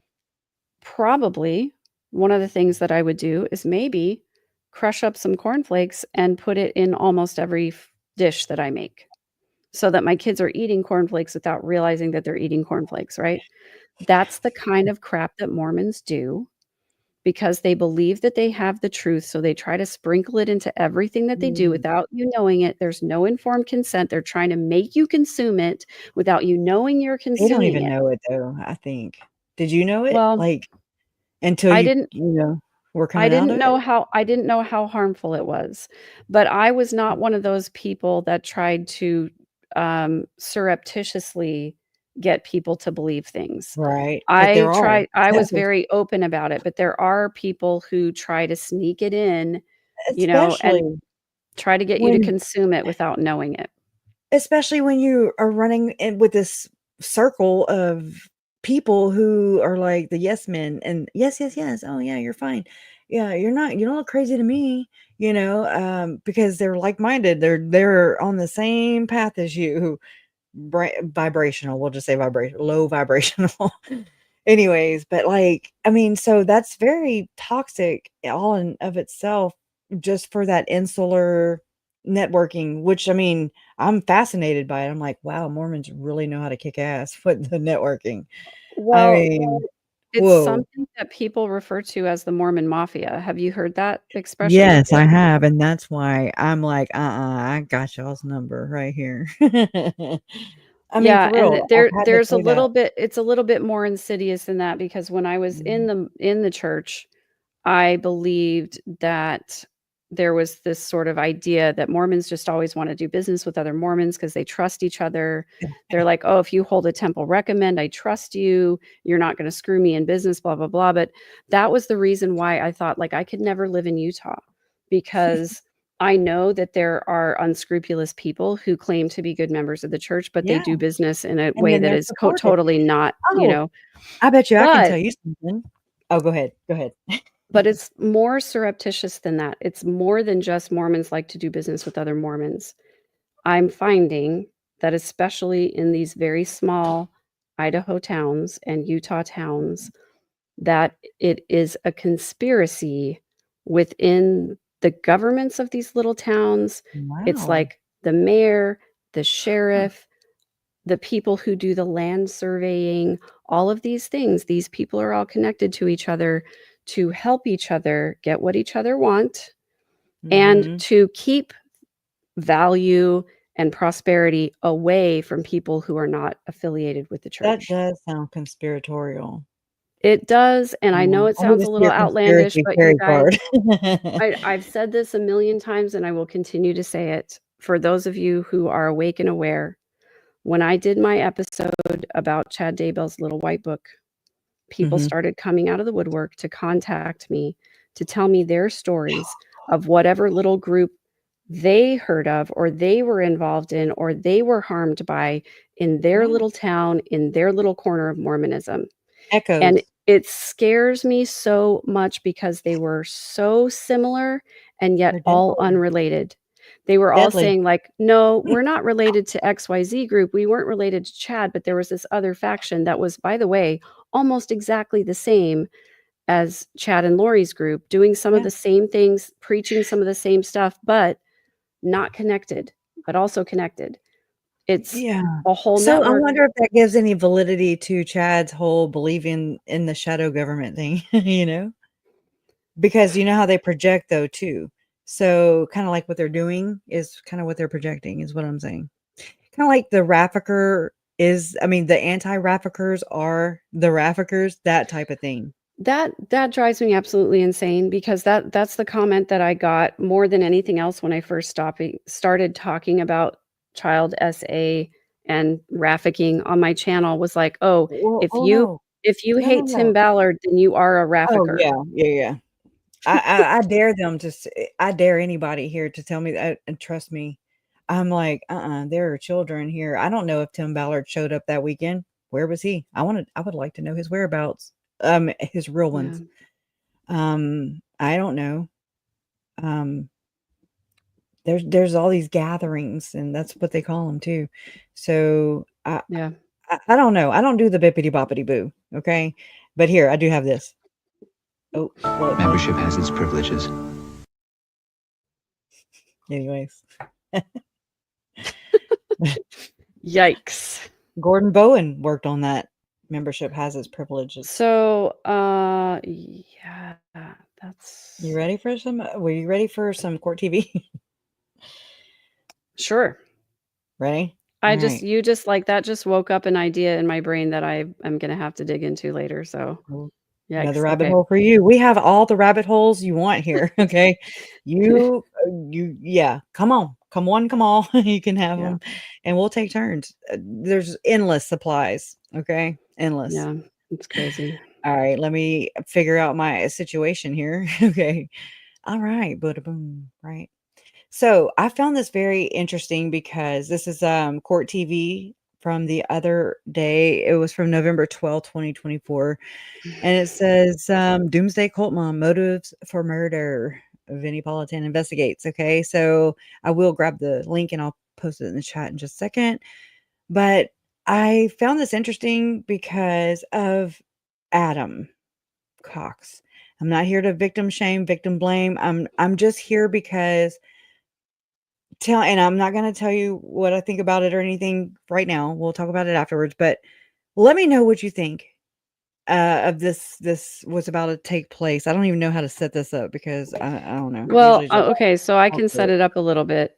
Um, Vinnie Politan of Court TV has his own little segment of Court TV where it's called Vinnie Politan Investigates, and he's digging back into Lori's case. He invites Uh, Grunkle Rex, who I love, Mike King, who I love, um, mhm. John DeLynn of Mormon Stories, who I love, and Adam Cox, who I love. All of these people to come and talk about Lori's case and unpack some recent things. Um, So for those Okay. who maybe don't know, John DeLynn is the host of Mormon Stories podcast. He has the longest consecutive running podcast in history. He started podcasting back in 2003, just telling people's stories in and out of the Mormon church. His um, his mission is not to bring people out of the church. His mission is informed consent. He wants to make the Mormon church healthier for the people who choose to stay, and he wants to give community to the people who choose to leave. He wants to Yeah. tell people's stories, or let them tell their own stories about their own experiences about the church. He's also got a PhD in psychology. He does not practice psychiatry, doesn't have patients, but he uses his education to inform the interviews that he does with people who have left the church. But he's also interviewed true believing members. He's also interviewed members of other cults. He Mhm. has a very wide spectrum of guests. He has a very open mind, and he's very fair on his podcast. However, he is seen, as many people in the true believing Mormon A community, label. as a villain. He's And labeled.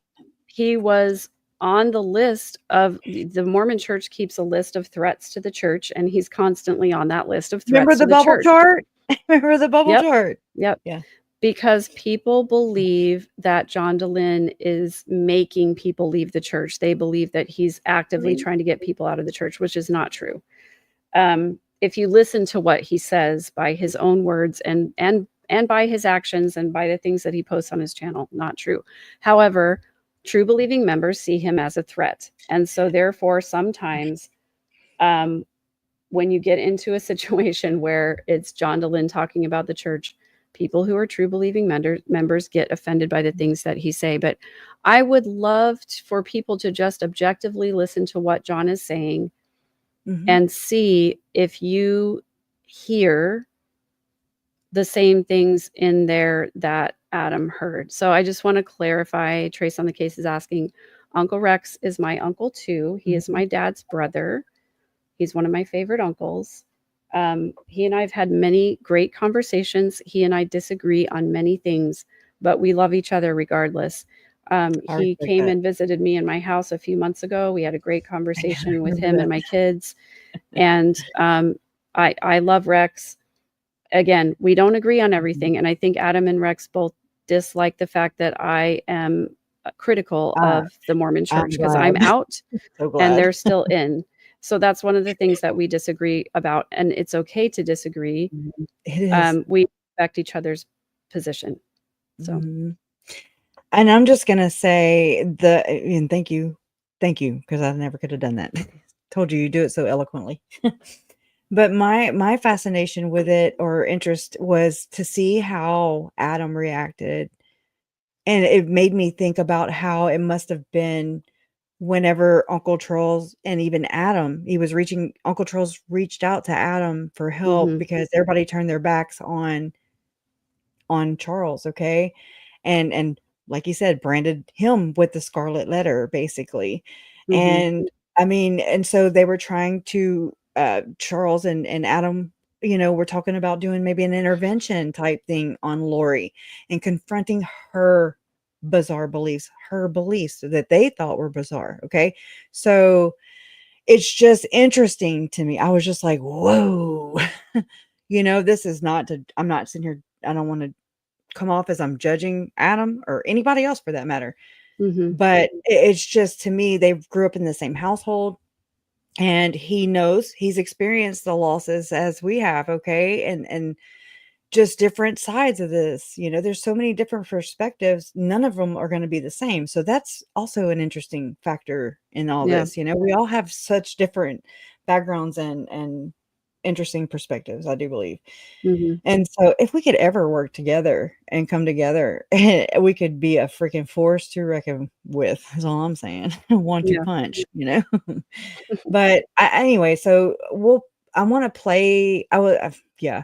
I mean, go watch the whole episode if you can. I mean, Yeah. to me, it made me feel good because, like you said earlier today when we were on the phone, like Lauren and Dr. John, they're, hemmed up with covering another case right now. So it's like the OGs, or so, so to speak, aren't here to really report on Lori and everything going on in Arizona like it was in Idaho. So I'm glad that they bring this stuff up, and remind everybody of the case. I mean, because it's still going, Yeah. we still want to get justice for Charles and Brandon. Yep. Ultimately. And anyways, we don't want we do or we don't want Lori to represent herself. I don't know what I want. I just Yeah. want her to plead guilty, but hey, here we are. It would be so great if she would just plead guilty and end everyone's misery, but it's got to be the Lori show. So Like cognitive dissonance is a bitch. That's all I'm saying. yeah. Anyways, all right, let me find a good little. I could have done this the whole time, right? I guess It's okay. I'm just gonna. What changed in her life? Where did the obsession with zombies and cult leader Chad Daybell come from?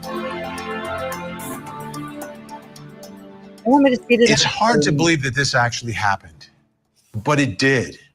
2 children dead, 2 spouses dead, and just a trail of lies and betrayals. So here we are at her trial, and Lori Vallow is convicted and does not testify in her own defense, but then makes a statement at the end of the case during the sentencing. Take a listen. Oh God, I hope it's. I was told by Okay. Jesus that I needed to go back and complete things that I had covenanted or promised to do before I was born. This caused me a lot of distress because I knew heaven was my real home and I only wanted to be there. I was free from pain, emotional and physical. But then I was shown how I would help my children and others in the future. So ultimately, I did agree to go back to my You body. suck at it.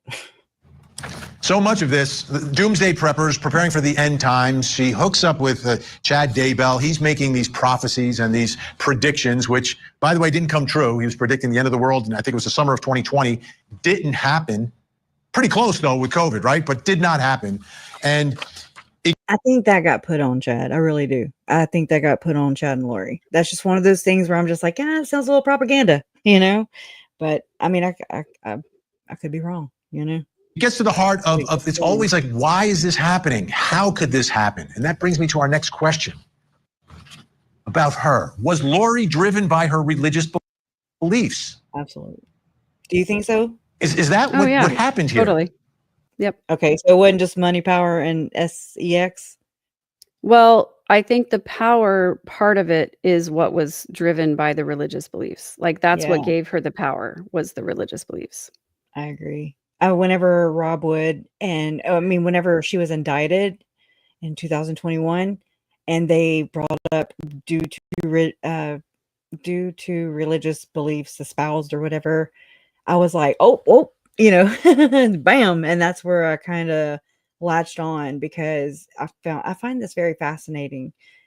Just the whole cult kind of thing. I'm just like, what? Yeah. Again, I started this whole thing out when my Uncle Charles was alive still. And I looked at Larry and I was like, cult? Like a cult leader? Like Charles Manson? And I was like, he didn't kill anybody. And Larry looked at me like, read the room, And I was like, oh, I didn't know any better. I was ignorant. And myself, I am ignorant and I can be ignorant and it's not intentional. So I think that's okay too. Yeah, to not just, come at somebody just because they say something really ignorant sometimes, just help them read the room, basically. Yeah. Oh my gosh. Okay. I'm gonna have to get my Was notes. it her belief set, which became distorted clearly? Was that what drove all of her conduct, all of her behavior. Joining us to help get to the bottom of it, host of the Mormon Stories podcast and psychology PhD, John DeLynn, and co-host of the podcast, Tylee and JJ's Silver Linings, and co-author of the book, Lori's Lies and Family Ties, Lori Vallow Daybell's brother, Adam Cox. Thank you both for being here. Adam, I'll begin with you. You knew her growing up, and how this all transformed. Do you think she was driven by her religious beliefs? Well, obviously, for 45 years of her life, she was completely different than she is now. And her beliefs then were just the teachings of the LDS Church. But when she met Chad and started listening to Julie Rowe podcast and all these extra things that started jumping on board, she went further and further with that. And soon, little by little, by listening to all these podcasts and talking to these people, they got into her head, and she changed what she used to believe to this new whatever religion that Chad was preaching, and she jumped on board with it. Let's take a listen. John, I want you to take a listen to this call. It's between Lori and her friend and one of her co-preppers, Melanie Gibb. I think it gives us a little more insight to hear Lori in her own words. Darkness is knocking on the door all the time because that's the way dark works with the light. And I promise you that I have done nothing wrong in this case, but sometimes you have to hide in the cavity of a rock for your own life safety. And that's what the Lord requires of you sometimes. And that's how it is. And I'm sorry that's how it is, because there is a lot of darkness on the earth. And I did exactly what I felt the Lord was instructing me to do. And I appreciate you and I love you. And I would never do anything to harm you. And you can have all of this confirmed to you by the Lord. I don't know what else to say. Stand Christ when he comes again, and he's coming soon, and we will all stand there. And you will know at that point that he has supported me and has supported me the whole time. And I have not been deceived. Okay, John DeLynn, I'm interested in your take on this. What are you hearing? What are your thoughts about what is driving Lori Daybell? Is it her true religious beliefs? I guess I have to start with the disclaimer that most Mormons don't kill their spouses or children. And I also will agree with the previous guests that she's clearly in many ways mentally ill, and I would say with clear personality disorders. But the problem is the founder of the Mormon Church, of the Mormon religion, Joseph Smith, laid down so many doctrinal teachings that are still believed to this day and are core to Lori and Chad's theology. That Jesus is coming soon, that's from the New Testament. That God chooses special people, the Davidic servant, or the one mighty and strong, that's in the Old Testament in Isaiah. Mormon, book publishers have published that for years. That prayer is talking with God and Jesus, just like you heard her say in that phone conversation.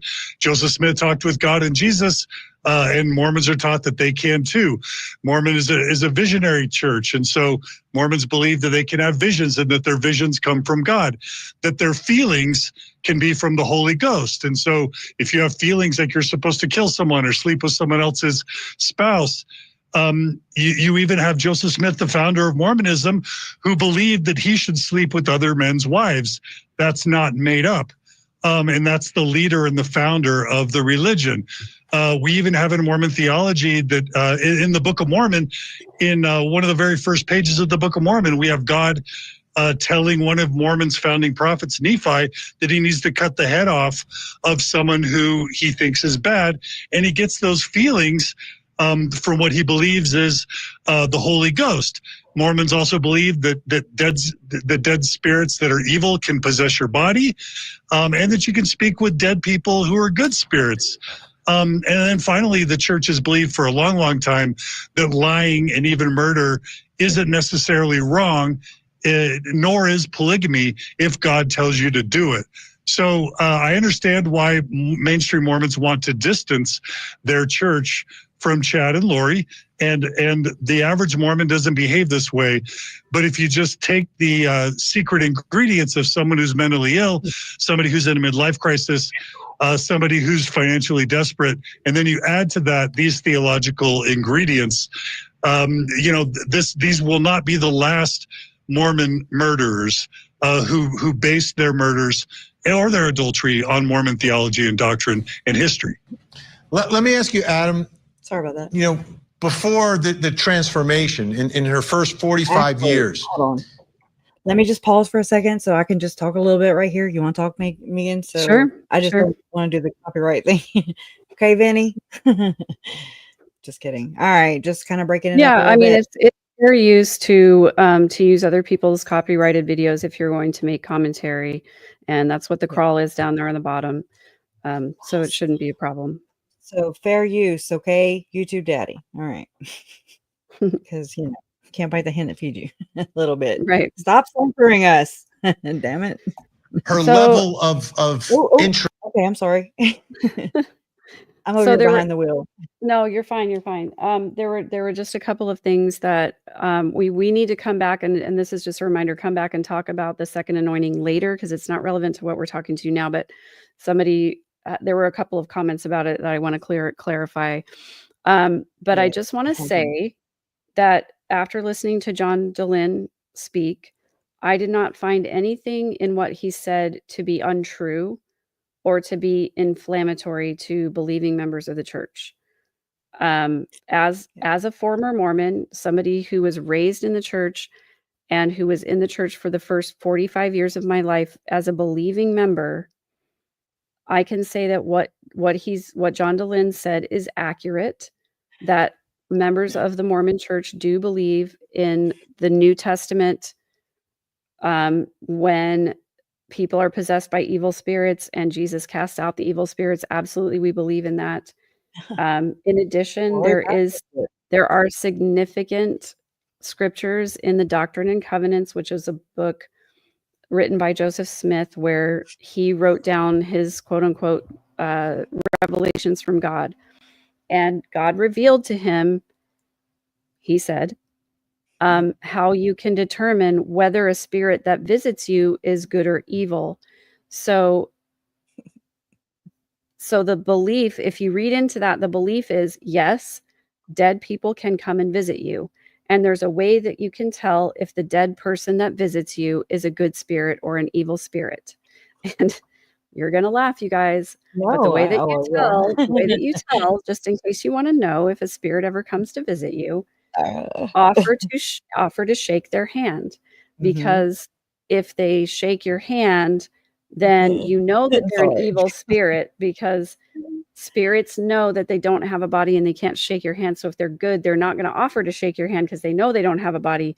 If they're an evil spirit, they might think they have a body or try to convince you that they have a body. So they will offer to shake your hand. It is in the Doctrine and Covenants. You can look it up at LDS.org. If you go to LDS.org and you look up evil spirits or shake the hand of an evil spirit or shake the hand of a spirit or whatever, you can find it pretty easily. It's right there. Just don't shake a hand of a broke man's hand. Anyways, I don't know. I just jacked that all up. But I'm going to tell you about, I'm a Nevermo, and my introduction to the Book of Mormon was via my family's red rums. Okay. And so, I mean, but still, it didn't leave I went into this not wanting to become a member of the church, or it's nothing, no expectations. I just wanted to know where Chad and Lori's beliefs differed from that mainstream, of the cult. Okay. Right. And the cult beliefs that have been released. And anyways, and so that was my only interest in this, because I was trying to understand what makes a cult, what makes a cult leader or a member. Yeah. And so my understanding is just like with an alcoholic or a drug user, okay, or a narcissist, you don't say, hey, you're an alcoholic. You don't confront people. You don't do that. Yeah. It's confrontational. It goes nowhere. It's not constructive. To me, that's just for me. Now, everybody I do say some things sometimes because it's very complex, and it's not just as cut dry. It's easy to just label something as something, and that relieves you from having to just kind of dig a little deeper and to deal with things and maybe see things for what they are. So my interest in this is, yes, I've learned a lot of things through not only John Dehlin and everything that he's produced over the years, but also other Mormons in and out. I still watch Jason, my fiance. He's like, oh yeah, da, da, da. He talks about Moroni, and I'm just like, wow, what did I do to you? I'm so sorry. And then, but I mean, it's just part of life now, like we understand Mormonology. Yeah. And I mean, I don't, it's a very unique position is all I'm saying.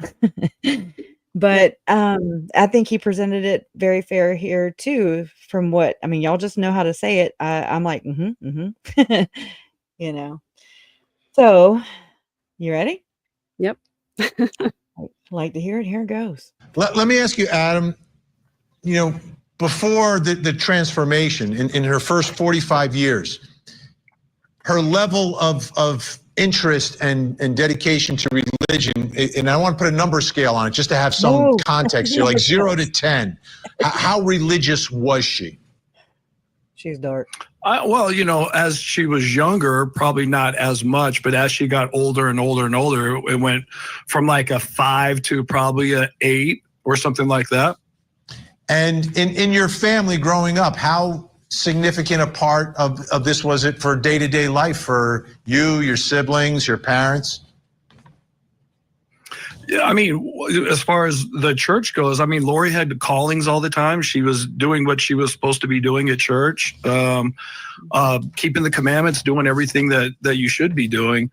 And that's what we were raised to be good people. And we were raised to keep the commandments and do all the things and follow Jesus. So, I obviously I disagree with whoever the guy is that's on, but he says some things that just aren't true about the Mormon church. But well, you can everybody respond. Can have their own opinion. You can respond. Yeah, just Adam. Yeah, I mean, I've been going to church my whole life. I've never heard anybody in our church say that dead spirits can jump into other people's bodies. That's not right. I've never heard that before. So if you read in the New Testament, you read an account of Jesus. By the way, Mormons believe in the New Testament and the Bible. You have an account of a man coming to Jesus who's possessed by evil spirits. So do all Christians. Yeah, but Mormons are Christians. So that's a teaching that Mormons have. Right. Mormons also believe if you go to the Mormon temple ceremony. Why did you say Mormons? Why didn't you say just Christians? Let me just clarify then. In the Mormon temple, Satan is there. And Peter, James, and John raise their hands to the square and cast Satan out of the garden. And if you just go to LDS.org or churchofjesuschrist.org, you can see demonic possession there on the church website as a doctrine of the church. And one of the features or the benefits of having the Mormon priesthood is the ability to cast out evil spirits. I was taught this growing up. I was a Mormon for 45 years, and I was taught even by my mission president on my mission, that you could cast out evil spirits with the priesthood by raising your arm to the square and casting them out, just like Jesus did with the evil spirits, casting them out into the pigs. That's absolutely core Mormon doctrine, and I think it's weird you never heard or learned about it, honestly. No, I know about that, but from what you're saying is you're saying Mormons are different than other Christians. I've seen other Christian churches do the exact same thing. I didn't say that. I know, but you're pushing to Mormons when you should just say Christians. Don't say Mormons. Say Christians, because you said you keep bringing up the Bible. Christians believe in the Bible, so use the word Christian. Don't use the word Mormon. I think Mormons teach it at a more literal level, in a more specific level than mainstream Christians. I think demonic possession. If you look at that book that was under Lori Vallow's knee while she was at the poolside when she first was arrested, it's a book called Visions of Glory. That was the most sold book in Utah the year of the murders and the year after the murders. That book is all about demonic possessions, and it's one of the most popular books ever in the history of Mormonism in the past few years. Can you explain why tens of thousands of Mormons are buying Visions of Glory and reading it and sharing it? It's not because this is some isolated, fringe group. And I can only tell you this: I've never read it. I've never read that book. There's probably millions of Mormons who have not read that book. So People can read whatever books they want to read and come up with whatever they want to come up with. It's not part of the church. The church isn't selling the book. Can you explain to me why this book, Visions of Glory, was one of the top selling books in Mormonism for 2 years running in the state of Utah? Can you explain that to me? I'm just going to jump in here. I don't know. Adam, I'll give you the last. Okay. I'll give you the last word, Adam. And obviously this is part of the story, and I understand both positions that you have here. And Adam, I'll just give you the final word, and we appreciate both of you. Well, from what my perspective is, you can be Christian and you could go to any church you want. But once you snap at a certain point, and you start taking your own beliefs and starting, to change verses and making things the way you want them to be, like which Lori and Chad did, it really has nothing to do with the teachings of our church and what we believe in. So I hate that, people like push all this stuff on the Mormon religion and LDS and all that. Lori and Chad went AWOL, way AWOL. So we just don't believe in the things that Lori and Chad preach about, the light and dark and all that stuff. Gotcha. Big thanks to John DeLynn. Adam's going to stay with us. When we come back, we are going to take a look at, did Charles Vallow fear for his life?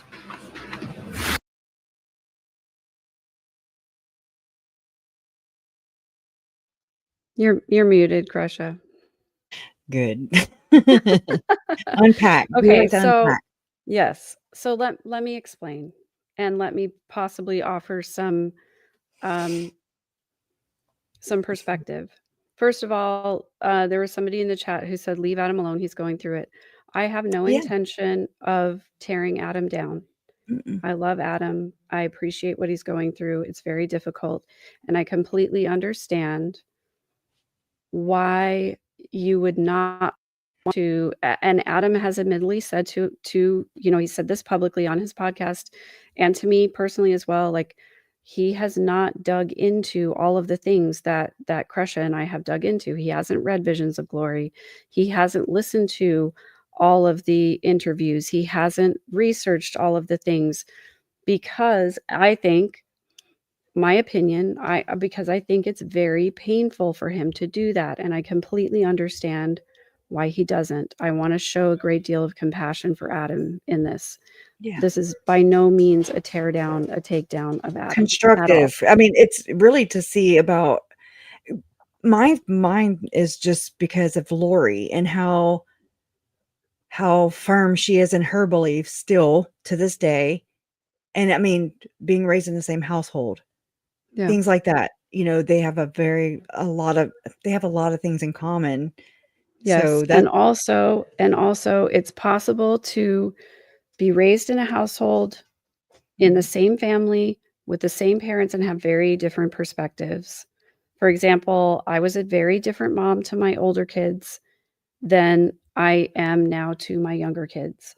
And so if you ask my older kids about their experiences growing up, they're going to have different stories than my younger kids do. And Adam and Lori are not that far apart, but they're far enough apart that it's very possible that Adam sees his parents and his family very, very differently than Lori does, and had a different experience because he's a boy in a Mormon household and not a girl in a Mormon household. And that's a very different experience too. So I want to have a lot of compassion for Adam and his experiences. And I also want people to understand, just try to put yourself in the position where your family members have unalived your family members. It is an incredibly difficult thing to embrace and to radically accept. Of course, all of us, like, these are the stages of grief, right? There's a reason why denial is one of the main stages of grief. It's because the very first thought that comes into our mind when something terrible happens is, no, no, no, not this, not this, not this. It's not true. It's not true. Tell me it's not true. Those of you who've been through something traumatic can relate that the first thought that comes into your mind is like, please tell me this is not true. And it takes a great deal of mental and emotional work to get beyond that space of, please tell me this is not true. So this is absolutely not meant as a teardown of any Cox family member, and especially not Adam. I think it is interesting to look at his reaction to John Dehlein's comments, because John Dehlin, I believe, as we said, was very fair in presenting the beliefs of the Mormon Church correctly and honestly. Mormons believe in the New Testament. It's also true that all other Christian religions believe in the New Testament, because that's where Christ makes his appearance in the Bible for the first time. Although it's not the first time he's mentioned in the Old Testament as well, that there's going to be a Messiah, right? So all of the major Christian religions believe in the New Testament. And the New Testament is very clear in presenting stories where evil spirits inhabit the bodies of people and Jesus casts out those evil spirits. Very clear that that's the case. What's interesting to me is that Adam's defensiveness comes from the idea that John Dehlin is singling out Mormonism as believing those things. Adam wants John Dehlin to say, just say that it's all Christian religions that believe it. Don't single out Mormons. Well, both of them are correct. John Dehlin is correct in saying that Mormons believe this, and Adam is correct in saying that all Christian religions believe this too. I think that Adam is reacting from a place that most Mormons can identify with, that the Mormon Church and members of the Mormon Church have somewhat of a persecution complex. Most true believing Mormons, when they hear criticism of the church, immediately think that they are being persecuted, because that's the history of the church. That's the narrative that we are taught from the very beginning, that the reason that Joseph Smith moved around so much, the reason why it started in New York and then it went to Illinois or Ohio, and then it went to Illinois, and then it went to Missouri. And I may be getting the exact timing of those moves wrong, but I was taught, I will just speak from my own experience. I was taught that the reason that Joseph Smith had to move the church around so much is because they were persecuted. What did persecution mean? Well, it meant that whenever the Mormons moved into a community and the people who originally lived there saw how prosperous the Mormons were, and saw that they liked to do business with each other, and saw that they were happy and thriving, we were taught that the original inhabitants of that area were jealous of the Mormons' prosperity and of their community and of their working together to become prosperous, and they felt left out. And so they started trumping up charges against Joseph Smith and against the Mormons, and ran them out of town and persecuted them, and in some instances perpetrated violence against them. And while those things are true, what is left out of the typical Mormon narrative is the reason for the persecution. We were always told it was jealousy. They didn't want us moving in. It was a huge amount of people like coming in, taking over a community and starting their own businesses and leaving the rest of the people out of it.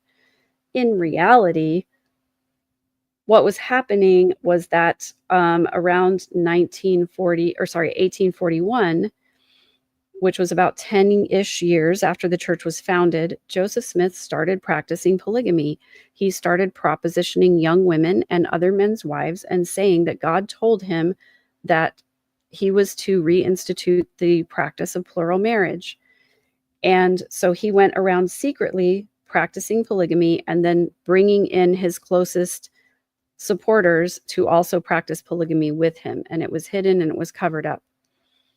But when the people of the original settlement, whether it was in Ohio or in Missouri, Kirtland, Ohio, Nauvoo, Illinois, or in Missouri, people found out that Joseph Smith was doing inappropriate things with young women, and he was predatory.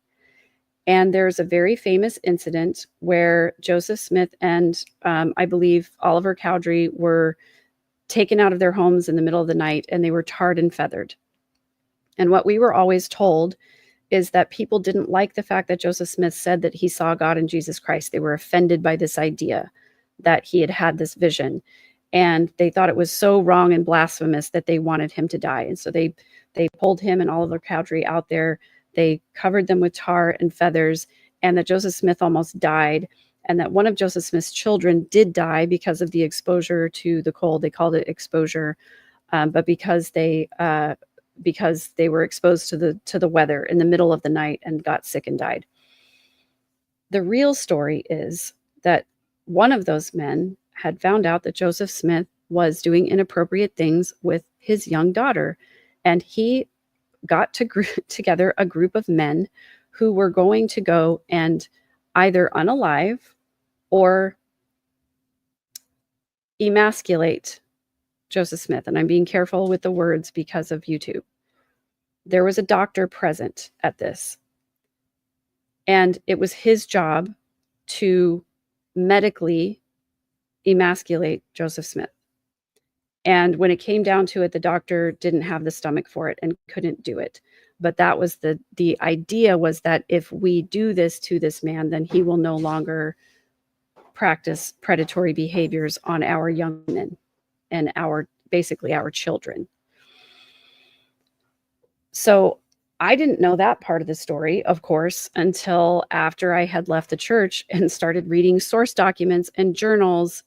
Yes, Anna Franco, like Lorena Bobbitt sort of situation. When I started doing my own research and I realized the reason for the tarring and feathering was not because of religious persecution, but because of prosecution of someone who was a predator, it completely changed my position on looking at the persecution complex of the Mormon Church. So the Mormon narrative is that we were driven from our homes over and over and over again because of what we believed. Because Joseph Smith said he was a prophet of God, because Joseph Smith said that he saw Jesus Christ, God in Jesus Christ, and that he was carted off to jail on trumped up charges over and over again, and eventually was killed because of these manufactured charges. Well, what actually happened is that one of Joseph Smith's closest supporters printed a newspaper called the Nauvoo Expositor. It only had one issue, and the purpose of that publication was to out Joseph Smith for his practice of polygamy and his predatory behaviors. And when the Nauvoo Expositor was printed and distributed, Joseph Smith, who was the mayor of the town at the time, ordered his followers to destroy the printing press on which that paper was published, which is a treasonous act. The printing press was destroyed. Joseph Smith was reported to the authorities, and he was arrested and sent to Carthage jail for that reason. Many people don't know that while he was in Carthage jail, he and Hiram and John Taylor, the other people who were there with him, were drinking wine and sort of consoling themselves in that way. And also that Joseph Smith had a pistol with him in the prison cell. And people around in the community sort of realized he's probably not going to get a fair trial. He's probably not going to be held accountable. And they decided to storm the jail. Joseph Smith opened the window and made a Masonic sign. He had joined the Masons several years prior, and he believed by making this Masonic sign and crying out for help that the other Masons, the other Freemasons, would save him. But instead, they shot him. During the course of this, the jail being stormed by the mob, Joseph Smith, in fact, put his pistol outside of the door and shot it 3 times, and I think killed at least two men and wounded another one. Then he ran to the window, made his Masonic sign where he was shot from the window and fell out of the window. So the story that I was told about Joseph Smith being martyred for his beliefs was not true. And what actually happened is that he committed an illegal act. He was sent to prison for it, and a mob decided to unalive him. Now, was that the right thing to do? No, it's vigilante justice, which I don't believe in. I don't believe is good or true or right or real. However, it's not the story that I was told as a true believing Mormon. So the persecution complex, though, would have you believe that Joseph Smith was killed for what he believed. And that plays very heavily into the psyche of people who loved and believed Joseph Smith. So, for example, my own ancestors, my fifth great grandfather, who joined the church in 1831 or 32, just right after it was formed in Missouri. And then 6 years later, his family was driven from their farm. They lost a lot of money. And because of their wanderings trying to find a place to live, my fifth great grandfather died by the side of the road. And they buried him. But before he died, he made his children promise that they would get married to people who were in the faith, that they would stay faithful until the very end. So that kind of a legacy has a huge impact on people. So his sons, who buried him by the side of the road because he died, because he was driven out of his home by people who hated him for what he believed, that instills a very powerful narrative in people. And he went on to help his mother and the rest of his family move to Utah. And the Utah territory at the time was not a part of the United States. They believed that they needed to leave the country in order to find religious freedom. And so they went to Utah basically so that they could practice polygamy without the United States government being upset with them. And along the way, moving from Missouri to Utah, many of those people walked until their feet were bloody. Many of those people died from cholera, from hunger, from exposure, from weather. And when you come from a legacy of people who literally walked across the plains to find religious freedom, that sort of persecution complex is instilled in you. And you believe that anytime someone is critical of your church or your belief, that is that same persecution that's happened over and over across the years. And now people are coming for you. They're attacking you because of what you believe. Instead of just having a regular conversation where we disagree with each other, when someone exposes Mormonism for what it is, it feels like an attack. And when someone compares Mormonism to a harmful belief structure, it feels like an attack.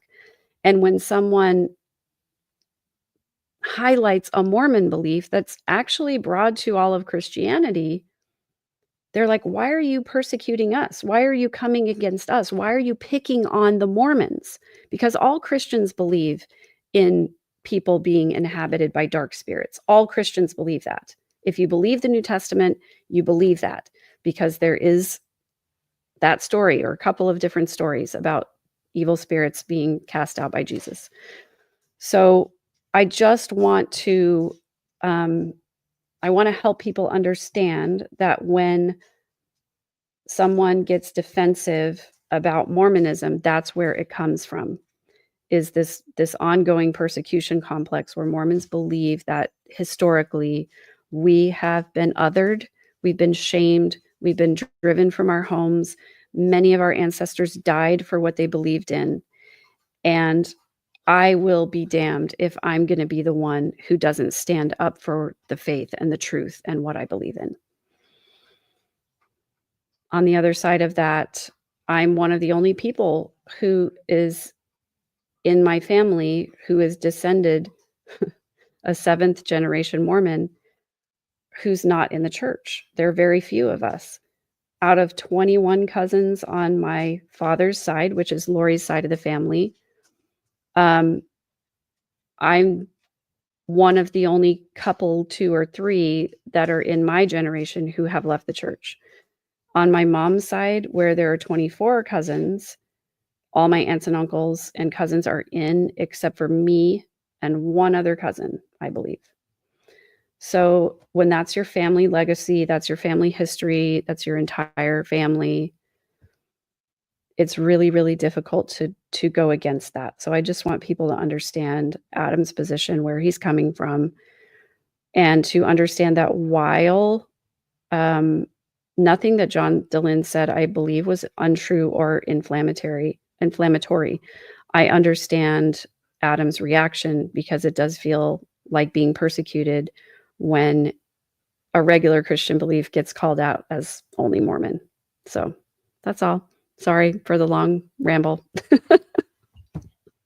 That's okay. I went and made some supper, and now I'm just kidding. I'm joking. Everybody went out, had their coffee, took a shower, ate dinner. Like, they're coming back and they're like, is she still talking? Girl, you're speaking truth. And just like a little Brand said, Megan and Crush, I wish these recordings and collab. Oh my God. Collabs. The collabs. Yeah, collabs, those things would be more regular. You're both setting the record straight. And, I hope we do too. I hope we do. Yeah. Yeah. We'll see. And that's Now my that- my only motive in talking about this. It's not to shame Adam or call him out No. for getting angry. It's because Or I anybody. want people to understand the Mhm. perspectives and the information and what is real and what's not real and what's true, what's not true. Sometimes on these shows where they only have like a, 50-second or 1 minute and 20-second soundbite or window, there's not time to explain all of these things. No. No, and I mean, it really it blew my mind to just kinda it was heated, and I was just like, "Oh, oh," but, Vinny, I believe he just let them, be humans and human, and I appreciate that too. I and again, it's not to put on public display, you know what I mean? Like, it's not to be like, "Oh, look," it's just it fascinates me because like Megan said, she says it so much better than I do, but just the whole thing, all that to deal with already from Adam's perspective. I'm an empath too, and it's got to be the most overwhelming thing for him. I mean, he also went, through divorce. Right. At the same, all in the same time, he lost his sister. He Yeah. lost his brother, Right. basically, he, Right. maybe even Melanie Boudreaux to an extent. He lost Brandon. I mean, I know Yeah. that, like, Brandon's still alive. I know Lori's still alive, but I mourn Lori. I have for a Yeah. long time, because the person that I saw walk into that courtroom, in March of 2020 was a zombie, Yeah. basically.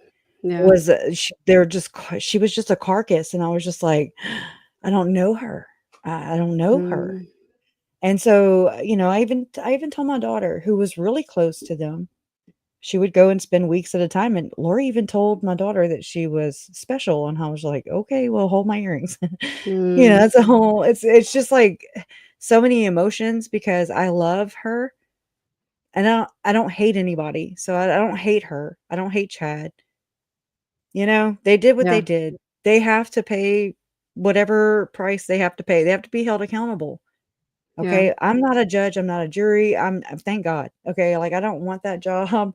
I just wanna understand it, and I wanna talk about it because it keeps the victims alive. It keeps their Yeah. spirit alive to me, like, whenever we stop speaking their names is when they truly die.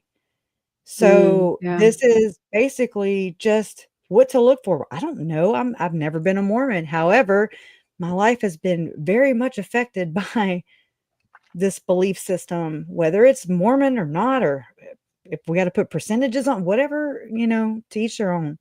Yeah. It's not to cast stones. Believe in whomever you want to believe, but when those beliefs start taking lives of my family, watch yourself, okay? Because Mhm. their blood was spilled. That's my blood. That's Meekin's blood too. Yeah. Okay? Can it buy us a platform? Mhm.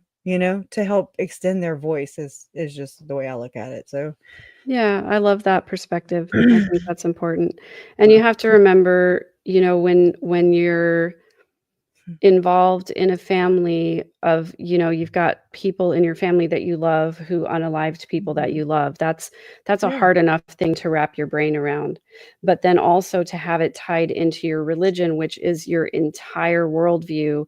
And for those of you who don't know anything about Mormonism, it's not just a place you go on Sunday. It is an all-encompassing, life-sucking, soul-sucking, like it takes Ancillary everything. It's echo chamber. everything. And Mormonism has an answer for everything. So if you want to know where we came from, why we're here, where we're going, what your life purpose is, what's going to happen when you die, Mormonism has an answer for all of those things. Yeah. And so Yeah. to question the veracity of those teachings means to question your entire existence, your entire worldview, your entire like eternal perspective, like everything that's going to happen. So in order to deconstruct Mormonism, you have to literally face all of the existential fears of what is, like, you have to face the fear of Your entire meaninglessness, life. the fear Your of death. entire Yes, it's everything. So I don't oh, blame anybody who stays in the church and who turns a blind eye to things that might be problematic, because it is comfortable. so incredibly difficult to deconstruct your entire Yeah. worldview. Yeah. It's comfortable. I've put myself in this position learning about Mormonism and the belief system of Chad and Lori. That's the common denominator, right? I'm like, they live here, Yeah. they grew up here, grew up separate places, but there's that big temple, and that's their common interest. And so I'm just like, oh, how'd they start their own cult? Like, I don't get it. I was just Mm, I'm still trying to understand, I mean, I'll never stop trying to yeah. understand. But it's interesting to me. My uncle was a Catholic. Okay. My grandfather, his dad, my mom was Charles Vallow's sister. Kay Vallow Woodcock is my mom. Hi, Mom, if you're here or if you see this. But so my grandfather even wrote a quote unquote doomsday book. Okay. I remember finding that out and I was like, what the hell, Mom? You got to tell me about these things. Okay. Holy crap. But I mean, it's just about revelation. It's a, free book. Anyways, you can still find it on some website. But anyway, so it's interesting to me to find and to see how my uncle went basically from one extremist frying pan into another extremist frying Yeah. pan. And I'm just like, what? It blows my mind, Mm, but he believed in faith. He believed in family. He believed in his wife. Um, yeah. you know, um, it's just it all goes back down to just the people being held accountable. At the end of the day, they're in prison for and are being held accountable. Yeah. However, there are factors that flow into this, like remember the river analogy from the um uh oh my gosh, I can't think right now. The Is it the celebration doctrine? of life Oh, yeah. for Yeah. the kids, how the Yeah. river I loved that. Yeah. yeah, it was a good analogy. Yeah. But I mean, there's so many things or cups of water, whatever you want to say, that flow into their belief system. But the common denominator is the Church of Jesus Christ of Latter-day Saints, in my Mm, opinion. And I mean, again, I'm not looking for a new place to send 10% of my income. I'm just saying, like, I just, and I mean, I went in with no, and I mean, at that time, it was just my Uncle Charles that was murdered at that time.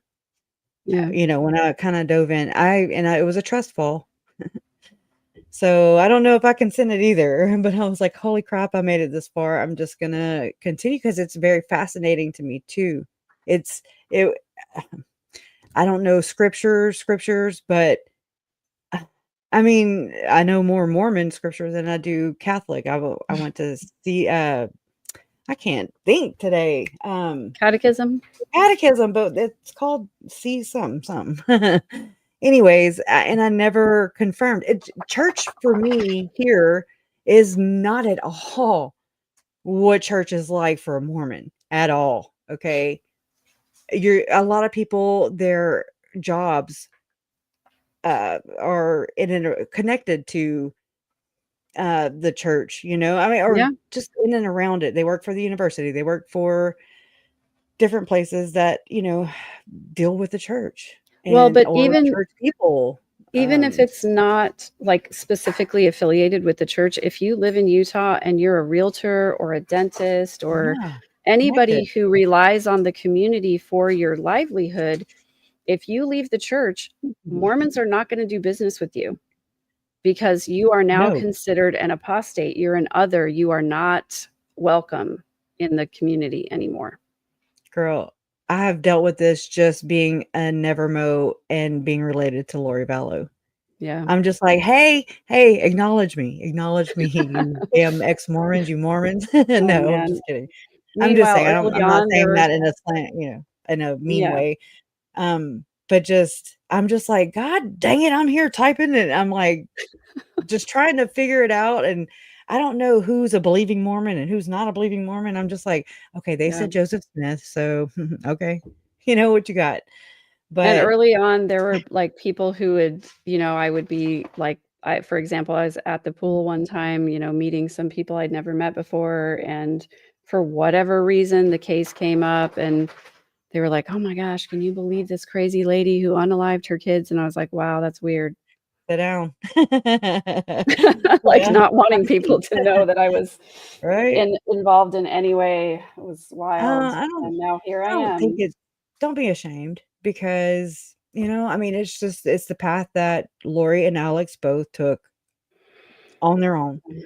I know we want to save, I do. I want to just help other people, but you can't help people who aren't willing to even ask for it or there's no problem in Lori's mind or Right. eyes or whatever the hell on the scene, on that scene. Yeah, Um, for sure. she's nonsensical, like Uncle Charles said. She's nonsensical. Now something I did pick up on the other day, and I mean, again, this has been what, 5 years, over 5 years now.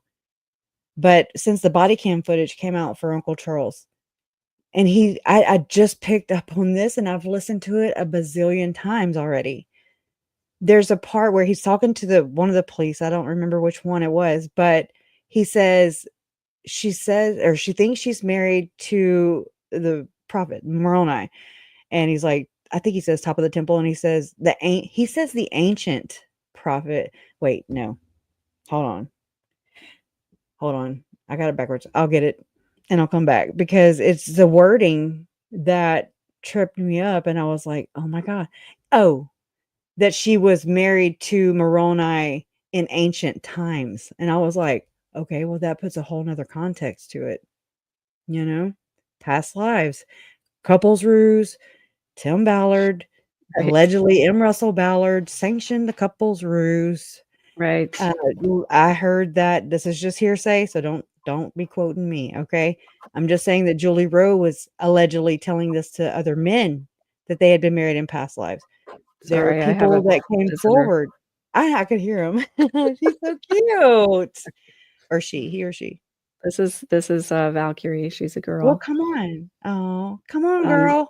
She just wants me to love her. She's like, you've been over Well, here for so yeah, long. you could You ride are not. her. You are not allowed. No, you are not allowed, You ma'am. could You are so no. ride her. No, you are not allowed. Get down. Oh my gosh, Sorry, she's guys. a big baby, huh? I could hear her like a horse. Yeah, She's the makes little one sense. of the two, and their tails are like crazy. So whenever they wag their tails and they bang against the walls, that's the sound you're hearing. I'm sorry, everyone. Okay. I had pit bulls that would beat my legs up with their tails. I'd be like, oh my god. And they were Yeah. short, but Yeah. still. Yeah. Anyways, this is so interesting it's unique. It's it's a very unique experience to have to go through. But I'm so glad and honored and relieved to be able to go through this with you. I'm like, thank you. Thank you. Yeah, I appreciate You it. know? And just to let you guys know, I saw that Kresha had posted something earlier and I was like, oh, she's Yeah. about to go live. Let me call her real quick before she goes live. Just had to unpack because it's so refreshing to have somebody you don't have to explain things to, Right. we just can talk and we can be like, hey, remember that thing at that time? Okay, well, here's what else I found out. Yeah. Like I Yeah, don't you have to don't give a have to bunch do of the whole backstory. You don't have to have a little cartoon, okay, like we watched at the beginning here. Right. Oh my god, the Tim Ballard OUR / Sound of Freedom / holy crap. Good explanation though, in a nutshell, in less than 3 minutes. So I I don't know. appreciate that. Yeah. Have you ever tried to, well, I cannot summarize this Yeah. case. Like, I need to email somebody who is waiting for me to email them, okay? And I'm just like, it's so massive because I'm explaining the or I'm trying to explain the Tim Ballard aspect of it too. And anyway, so I'm just like, it stopped me from emailing, because I'm just like, I don't even know where to start. I've never been able to do this. Well, I think I always I try to be concise about the fact that it's mainly a case about religious extremism. Yeah. It's mainly the fact that Lori and Chad in their own ways were already extremists before they met each other, and that their desires just aligned. Yeah. They both said things to each other that the other person wanted and needed to hear. And it's about religious extremism, but it's also about unhealed emotional wounds. And it's about two people trying to get things that they never thought they would have. And when they both saw an opportunity to get their needs met, they fed off of each other. And I think that Lori believes very deeply that she is an exalted being who is supposed to bring about the You do? gathering of the 140,000. I really do think she believes it. Now, I think that there Yeah. may have been times when everything was happening, when things were being set into motion. I think there were times, because I think there are times in the minds of every psychopath and of every charlatan and of every narcissist. I think there is that space between awake and asleep when you're just alone with yourself, and you have to be really real with yourself about who you really are and what is really happening in your life. I think Reflection. there are those brief moments when, even if you're deluding yourself in some way, that's the one moment where reality sinks in, right? And you're cheating yourself if you lie to yourself. I think, right there, or if you feed into that delusion, right? right? And I don't know. recognize that for myself too, because my drug of choice was dissociation. I told myself, like, up until the age of 35, if you asked me about my upbringing, my childhood, my past experiences, I would have said, yeah, I had a basically good childhood. My parents and I didn't get along very well, but things are better now. And, things are basically good and I'm basically happy. But in those moments, right before I would fall asleep at night, I would acknowledge to myself how deeply unhappy I was, and how I knew that there were things that were unresolved that I hadn't addressed, but I couldn't think about it because I didn't know how to change it. And I felt hopeless about it. Right. And so you can either choose to continue to delude yourself, or you can choose to do the really hard work that it takes to look at reality, even though it's very, very painful. Look in the mirror, right. Point that mirror. Like, don't be afraid to point that mirror right at yourself. And really, I did this too. Like, I became very bitter, between divorces. I've been divorced, married, divorced twice. And I didn't like who I became after the second one. I was like, oh my God, you are an asshole, like straight up. That was real talk. And I didn't like what I saw, so to speak. And anyway, I'm not saying I changed a great deal, but I did. I do believe I did, because I began loving myself after that. No, I'm not in touch with all the the words, and I didn't know what self-care even what. I heard that from my friend Jen, and I was like, what self-care? Okay. Yeah. I try to think positive, or, not, like, you're a loser, you know what I mean? Like, I try to not put myself down, but I do, I'm human.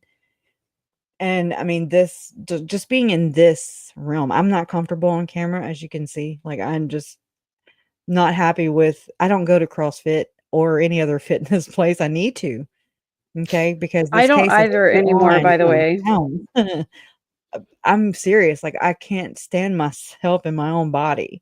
but I'm starting to break away from the computer and the screen. Now, but it sucks because, whenever you put something in, you put yourself into something, there's always some other aspect or aspects of your life that are going to be shortchanged. They're going to, you're sacrificing things. You're robbing from Peter to pay Paul because you're only one person, and now that's something I'm learning. And anyway, so I'm having to make the conscious decision to be like, okay, Chris, you're gonna die. You're killing yourself slowly, or you're letting Lori and Chad do it, because that's what sucked me into this anyways. But I appreciate this world, this community, for real, it has really opened me up. It's given me what I consider talk therapy. Like, I feel like I need to pay you guys, straight up.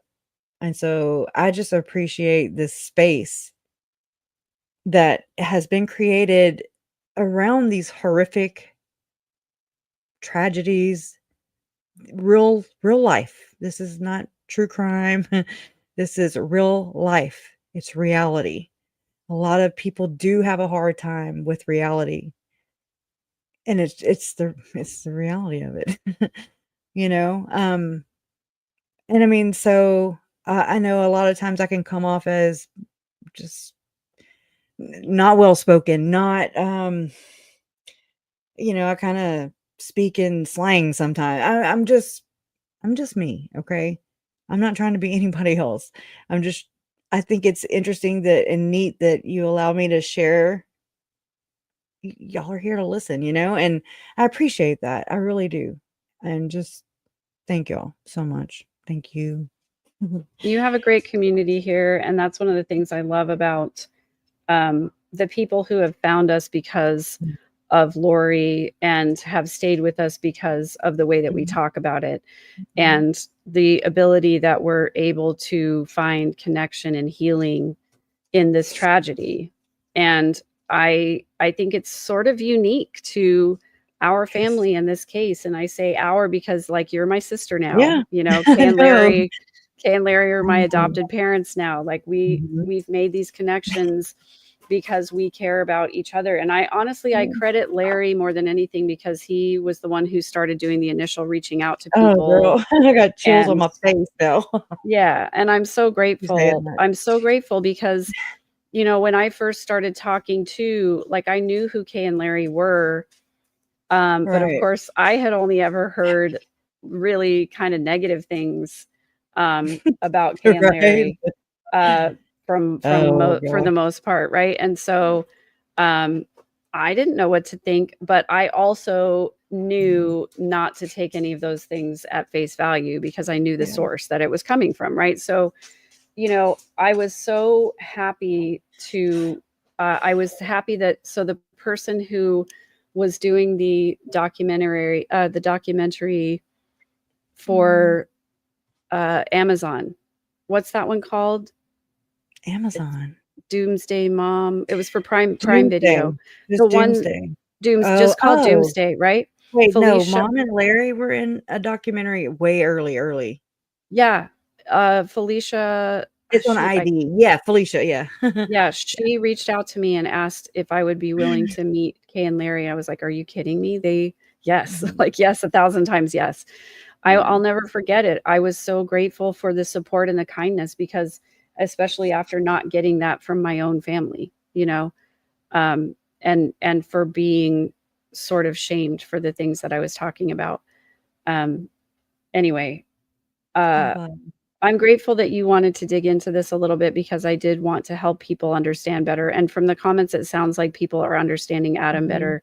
And that's my goal. Like, I want people to understand where he's coming from too. Like a non-judgmental place, like how that must be. And I can understand why not wanting to confront and provoke all that, that when it's just comfortable for right now to just hold on to what you have because it's all right? And anything outside of that is very uncomfortable, and it's been uncomfortable for the last 5 years already. Outside of our own like Adam, like outside of his own decisions, you know, like these aren't his decisions yet. Just like you, just like me, just like every other person, just like Adam, and every person who is on or in or out of the public eye. I mean, there these ripple effects are so massive, and I mean, they decrease life expectancy. They, I mean, you know, people die sooner. I mean, it just is crazy. Just watching my own parents, you know, it changes everything. Murder changes everything. Yeah. In a split second, everything just, I mean, it shocked me so hard that it rocked my world. And I mean, Yeah. it traumatized me. But, you know, I mean, just it is what it is. I think I was already traumatized before that, and this was just like, "Oh, here you go, and here you go, and here you go." That's Yeah. okay. I'm no different than anybody else in here, okay? We go through things, but I've always my counselor told me, she was like, "You are so resilient." I was just like, "Okay, whatever that means," you know, at the time. But Well, yeah, it I am. means We that are. it yeah, it means that you We have have the to be ability to experience incredible hardship and not lose your love for mankind and in not life, lose your right. ability to connect with people and not allow yourself to become Yeah, jaded and hardened, because it would be so easy to just let your anger consume you and to isolate yourself away and to just become bitter. It's easy to do that, and I don't have any negative things to say about people who end up in those places, because I know again, I know how hard it is. And when I look at, you know, the things that I've been through, I think I've said this before on my own channel, but I remember listening to um, somebody who was a victim of child SA, and she said, mm, "I will never again be hurt the way that I was hurt before."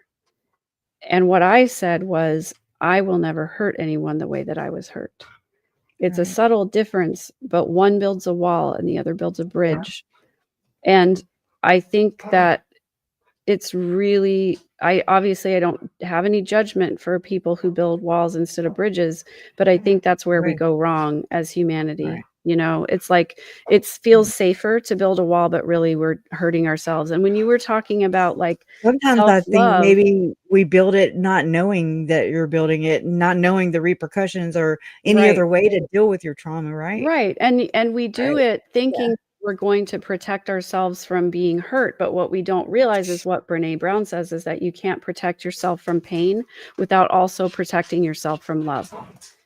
You Right. lose the ability to form a connection and to have a relationship. And it's it's difficult work to do, but I think that's where a lot of us lose connection with other people. And when you were talking about self-love, I was like, amen, sister. Like that's what my whole channel is Absolutely. about. I always say, like, be good to each other, but most of all, be good to yourself, because if you don't take care of yourself, you've got nothing left for anybody else. Yeah, You I'm can't be trying. a good That's mother, a you hard can't thing to be a good learn. friend, you can't be a good sister, you can't be a good daughter if you are trying to pour from an empty cup. So Right. care for yourself first. Put your own oxygen mask on Yeah, first so that you because can you're take no care of the good for people anybody else. that you care about. Yeah, And we all 100%. wanna help. I know we do, okay? You know, I know we do. That the most beautiful thing, I used to say silver lining, and it is a silver lining in this horrendous situation, is you see both the worst of humanity, but you also see the best of humanity at the same time, Yeah, and it really it ignites my soul really big time, yeah, and it has afforded me, like, just confidence, support, strength, endurance, you know, like, just to keep going. yeah, There was, KJ in the Ray. She's another she's a beautiful person, and, I mean, she got me to see, like, she drove all the way, her and her husband drove all the way from Tennessee, okay? And then, like, we ended up at Mom and Larry's house that got damaged by the hurricane, but we had a crawfish boil, just impromptu, okay? Yeah. And I mean, and then we, like my Uncle Charles's Letterman jacket. And KJ, I brought it out and I was like, here, put this on. She was like, oh my God. I mean, she was just following the case because of the kids and connected, right? Just like a lot of you have, if you're following Lori and Chad Daybell's case. And how that transpired, right? Mm-hmm. And then,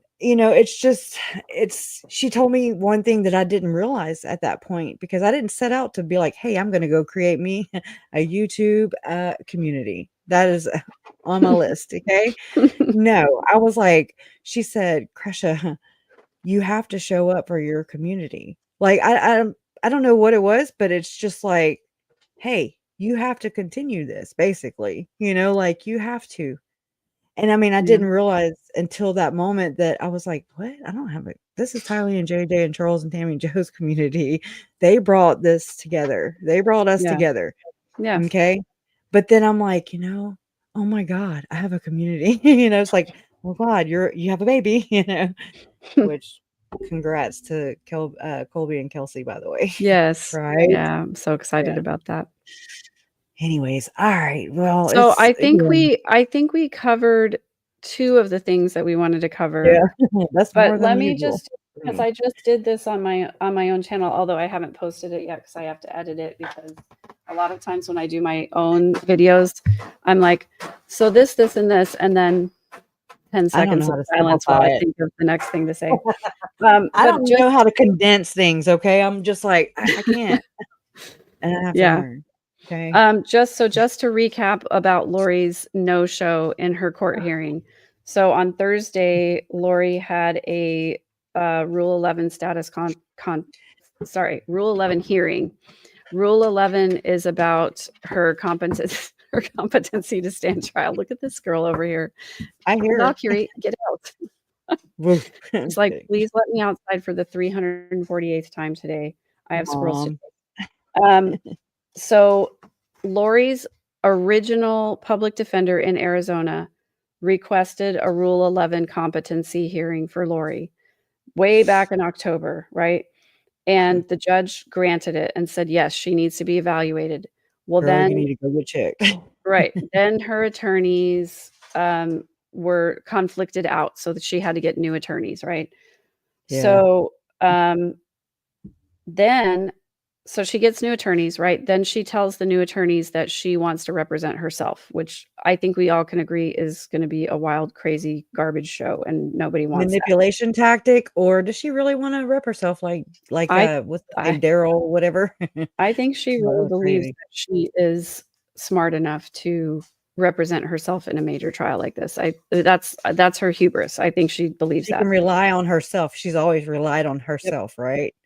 Yep. Ugh. So that was October 24th. And then on October 29th, her new attorneys made a motion to withdraw the Rule 11. They're like, we got one report from one psychiatrist. We're good. We think she's competent. I had a long conversation with her. I think she's fine. So then they go into the status conference on November 6th, which is the one I missed because that's the day I injured my foot, which, by the way, I'm doing much better, you guys. I'm off. I'm off crutches and I'm driving now. So we're on the mend. Anyway, so she had a status conference with Judge Boreski, which I love this guy. He's amazing. He is no nonsense. He does not take crap from anybody. He's just cool too. Yeah. So at that status conference, he said, no, I'm not going to just dismiss the Rule 11 because I know she was not competent before. And I want to make sure I understand everything. So he said, we're going to continue with the Rule 11. And he also vacated the February trial. So as of right now, there is no official trial date for Lori. Right. Her February trial is gone because we have to go through the whole Rule 11 process to make sure she's competent first. So on Thursday, she was supposed to appear for the Rule 11 hearing to determine her competency, and she decided not to show up. And also, she's not cooperating with the mental health evaluators. She refuses to meet with them. So the prosecution is like, well, dude, can you please tell your client that she would get through the Rule 11 if she would cooperate faster. And they're like, well, we'll try. Look. So what's coming up is that there's another status conference on the 20th, which I think is just going to be more of the same because there's not going to be anything new at that point. The second mental health evaluators report is due on December 2nd. Yeah. And then there will be another Rule 11 hearing on December 5th. So what time do you have? Because Mom sent me Central Standard Time, 9:30 in the morning. I think that's correct. Okay. I'm like, why am I Central? So the status conference on the 20th is at 8:30. Maybe it is. No, Maybe on the the Rule 5th. 11 is at 8:30 on the 5th, on December 5th. They said 8:30, but Okay. I know Arizona doesn't practice daylight savings Right. time, so it might actually be 9:30 Central. I don't know. We're gonna get on top of this. Like, I told Megan earlier, I was like, look, Justin Lum, he runs a regular beat. Like, he has to report on the news for the entire Right. city or whatever. And so it's a lot different than how, we're used to it. We're used to Nate Eden. We're used to that being the trial of focus, like Right. that's anyway. And so it's not. There's other we're stuff gonna going on. have- So yeah. So Yeah. I had to look at probably 3 different news articles and watch 4 different YouTube videos to get this timeline right, you guys. So Yeah. I'm breaking it down did for you. good. You did wonderful. So what I'm hoping is that at that December 5th hearing, Lori will have decided to cooperate and get the second mental health evaluation, that they will get the report in time for the attorneys to review it so that on December 5th, they'll be able to have that status conference or that Rule 11 hearing and say either she is competent or she's not competent. If she's not competent, of course, she'll go into treatment where they're going to try to, what's the word? Rehabilitate. It's not really the right word.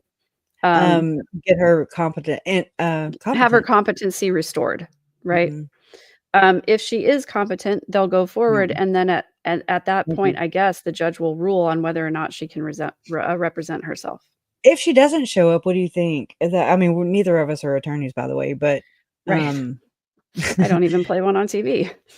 Damn it, not yet.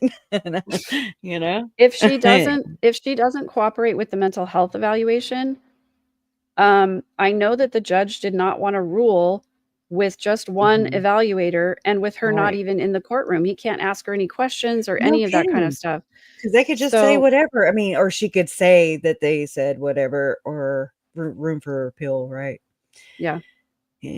I guess. So anyway, who knows what's going to happen. I hope that it just goes forward because I think Charles deserves justice. Brandon deserves justice. I'm tired with her monkeying around with this BS. I think she is manipulating things and whatever. So I just want it to go forward and be done with it, I know. It's been a hot minute. Yeah. James Smith, I think the short answer to your question is no, I hope. I don't know. I've never contemplated that before. It's allegedly whatever it is. Anyways. No, I don't know. That's from another channel. I'm talking smack. It's a Diddy thing, right? Yeah. And that's another thing. Like my partner was like, "Oh, you need to comment on the Diddy stuff. It's right up your alley." And I was like, I told you that too. I was like, "Girl, I don't have the brain space right now." You don't have to be doing. Talk about it as you will, as you can.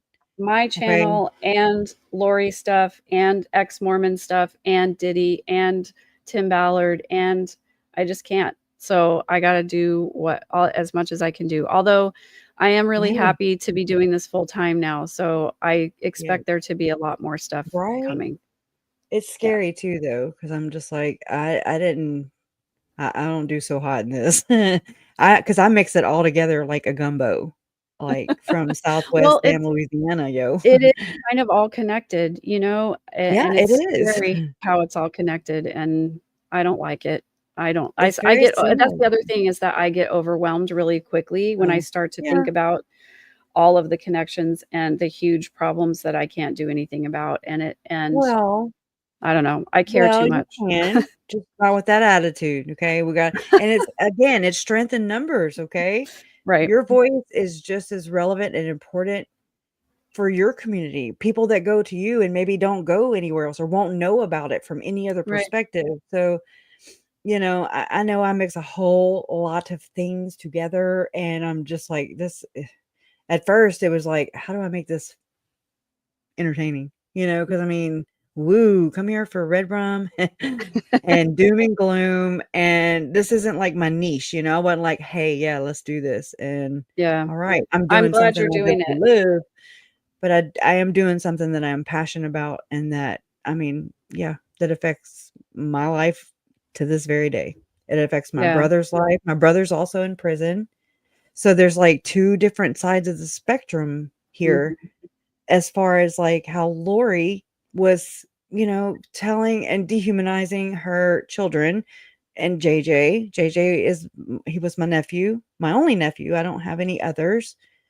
And then he was adopted. So it was like, oh, okay. Yeah. It's like I don't know, I feel for my brother in the sense that he lost his baby twice, because he wanted to be a dad, Right. just wasn't capable at that time.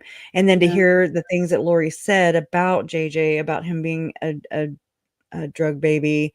Yeah. And I mean, we're like, that's your baby, right? Yeah. Right, Lori? Like where disconnect, total Yeah. dehumanization, to push away, to distance herself from what was about to transpire, Yeah. you know? So But I see so many oh, good questions in chat, and I don't think we have time to answer all of them. Like, we could go going for 3 hours now, but, no, I'm please, hungry. please, if you're in chat and you didn't get your question answered, please comment. I don't know about you, Krusha, but I try really hard to answer comments, especially when She's they're better at it, I'll tell you questions. that. Or I'm you like, can email me, megan@third-verse.com, or askmegan@gmail.com with two E's. I'm always happy to answer questions. There was one in particular, how come there was so much arguing back and forth between the two judges? One judge, Judge Boreski, is the one who is the main judge who's assigned to her case. The other administrative judge was the one who is in charge of the Rule 11 hearings. So, that's the reason why the decisions went back and forth. But I think they were both on the same page that neither one of them wanted to vacate the Rule 11. They both wanted to, I don't know. There was another question I wanted to get to, but I don't know well, where you it is just let now. me know which Sorry. one, and I will click I it, girl. can't I I'm so can't star them. I can't star them You can't? when you're the host. So, I need to just add you to my thing. You can just come on in. all right, I'll just come I'm in whenever serious. I want. I've got a couple seats, so yeah. But and I agree. It's brain problems, it's soul problems, right? Yeah. Yeah. I Oh, mean, yeah. definitely, Um, there's a lot of hurt, yeah, and Aaron a lot of people just saying, lash out. I believe, she resented her 2 younger children. I'm about to do another episode on my channel about the concept of the devouring mother, which Oh my basically says god. what you're saying. Like, she resented her 2 younger children, because they got more attention than she did, and it's a whole psychological concept that I'm ready to unpack. So, It was like an accessory to me. Like, to me, like how that little cartoon in the beginning about how these white women want to go adopt the brown babies, because oh it's yeah, like Paris Hilton, the or savior whatever. complex. I'm just saying, yes, it's like, hey, I'm gonna go get me I'm gonna go adopt a baby. And because a lot of people think that whenever they have a baby and or maybe adopt a baby, that it will create whatever they are lacking inside, is what I Mhm. think. Like, it's something Lori does not love herself, is where I'm at. Right, 100%. Lori is trying to feel that. Yeah. Yep. Yeah, and you can trace that one issue, self-love, you can trace that back to almost every problem and almost every challenge that you're facing in your life. If you would ask yourself this one question, what is the most loving thing that I can do for myself? And if you ask that question, you answer it honestly, you follow your instincts, you already know what you need to heal, you already know what's best for you. It's just that sometimes it's really hard to do. And sometimes it means hurting someone's feelings. And sometimes it means putting yourself in front of someone else. And that's especially hard to do when you're a mother or when you're a partner or whatever the case is. But you, again, I'm going to say it again. I'm going to say it again. I'm going to say it again. You can't be the best partner, the best mother, the best friend, the best sister, the best daughter, the best son, the best uncle, whatever. You cannot be the best version of yourself unless you put yourself first and take care of your own needs first. Megan, yes, ma'am. Yeah, ma'am. Yes, ma'am. I mean, I was like, oh my God, yes, I need to Be hear this. kinder to yourself. Stop talking negatively about yourself. The words that you use about yourself matter. Look yourself in the mirror and tell yourself, I'm proud of you. I love you. You're doing the best you can, and I'm here for you. And give yourself a high five and go on and have an amazing day. High five. Yes. Hey, you was kind, you was smart, you was important. I love that little saying, Yep. and it's true. But Yep. anyways, if you really want to be a better person, you click subscribe, like, share out the videos, and you will instantly become my favorite person. Megan's too. No, I'm kidding. But we do. I'm not going to speak for her, but the support helps. Okay, that's all I'm Yes. saying. I love Appreciate you. I'm it. glad to be here with you. Me too. Thank you so much for sharing today with me. All right. Of course. I'll see you guys next time. Okay. So I don't know when that'll be. Megan, you're tomorrow, or you're tomorrow, Sunday. Yes, I will put up a video tomorrow. I usually do a Sunday live. I'm supposed to have an interview tomorrow. I have a family thing brewing that may interrupt it. So I'm going to just do my best to stay consistent. That's all I can say. About what time? Because if I do schedule, I'd like to do before and or after. That way I can.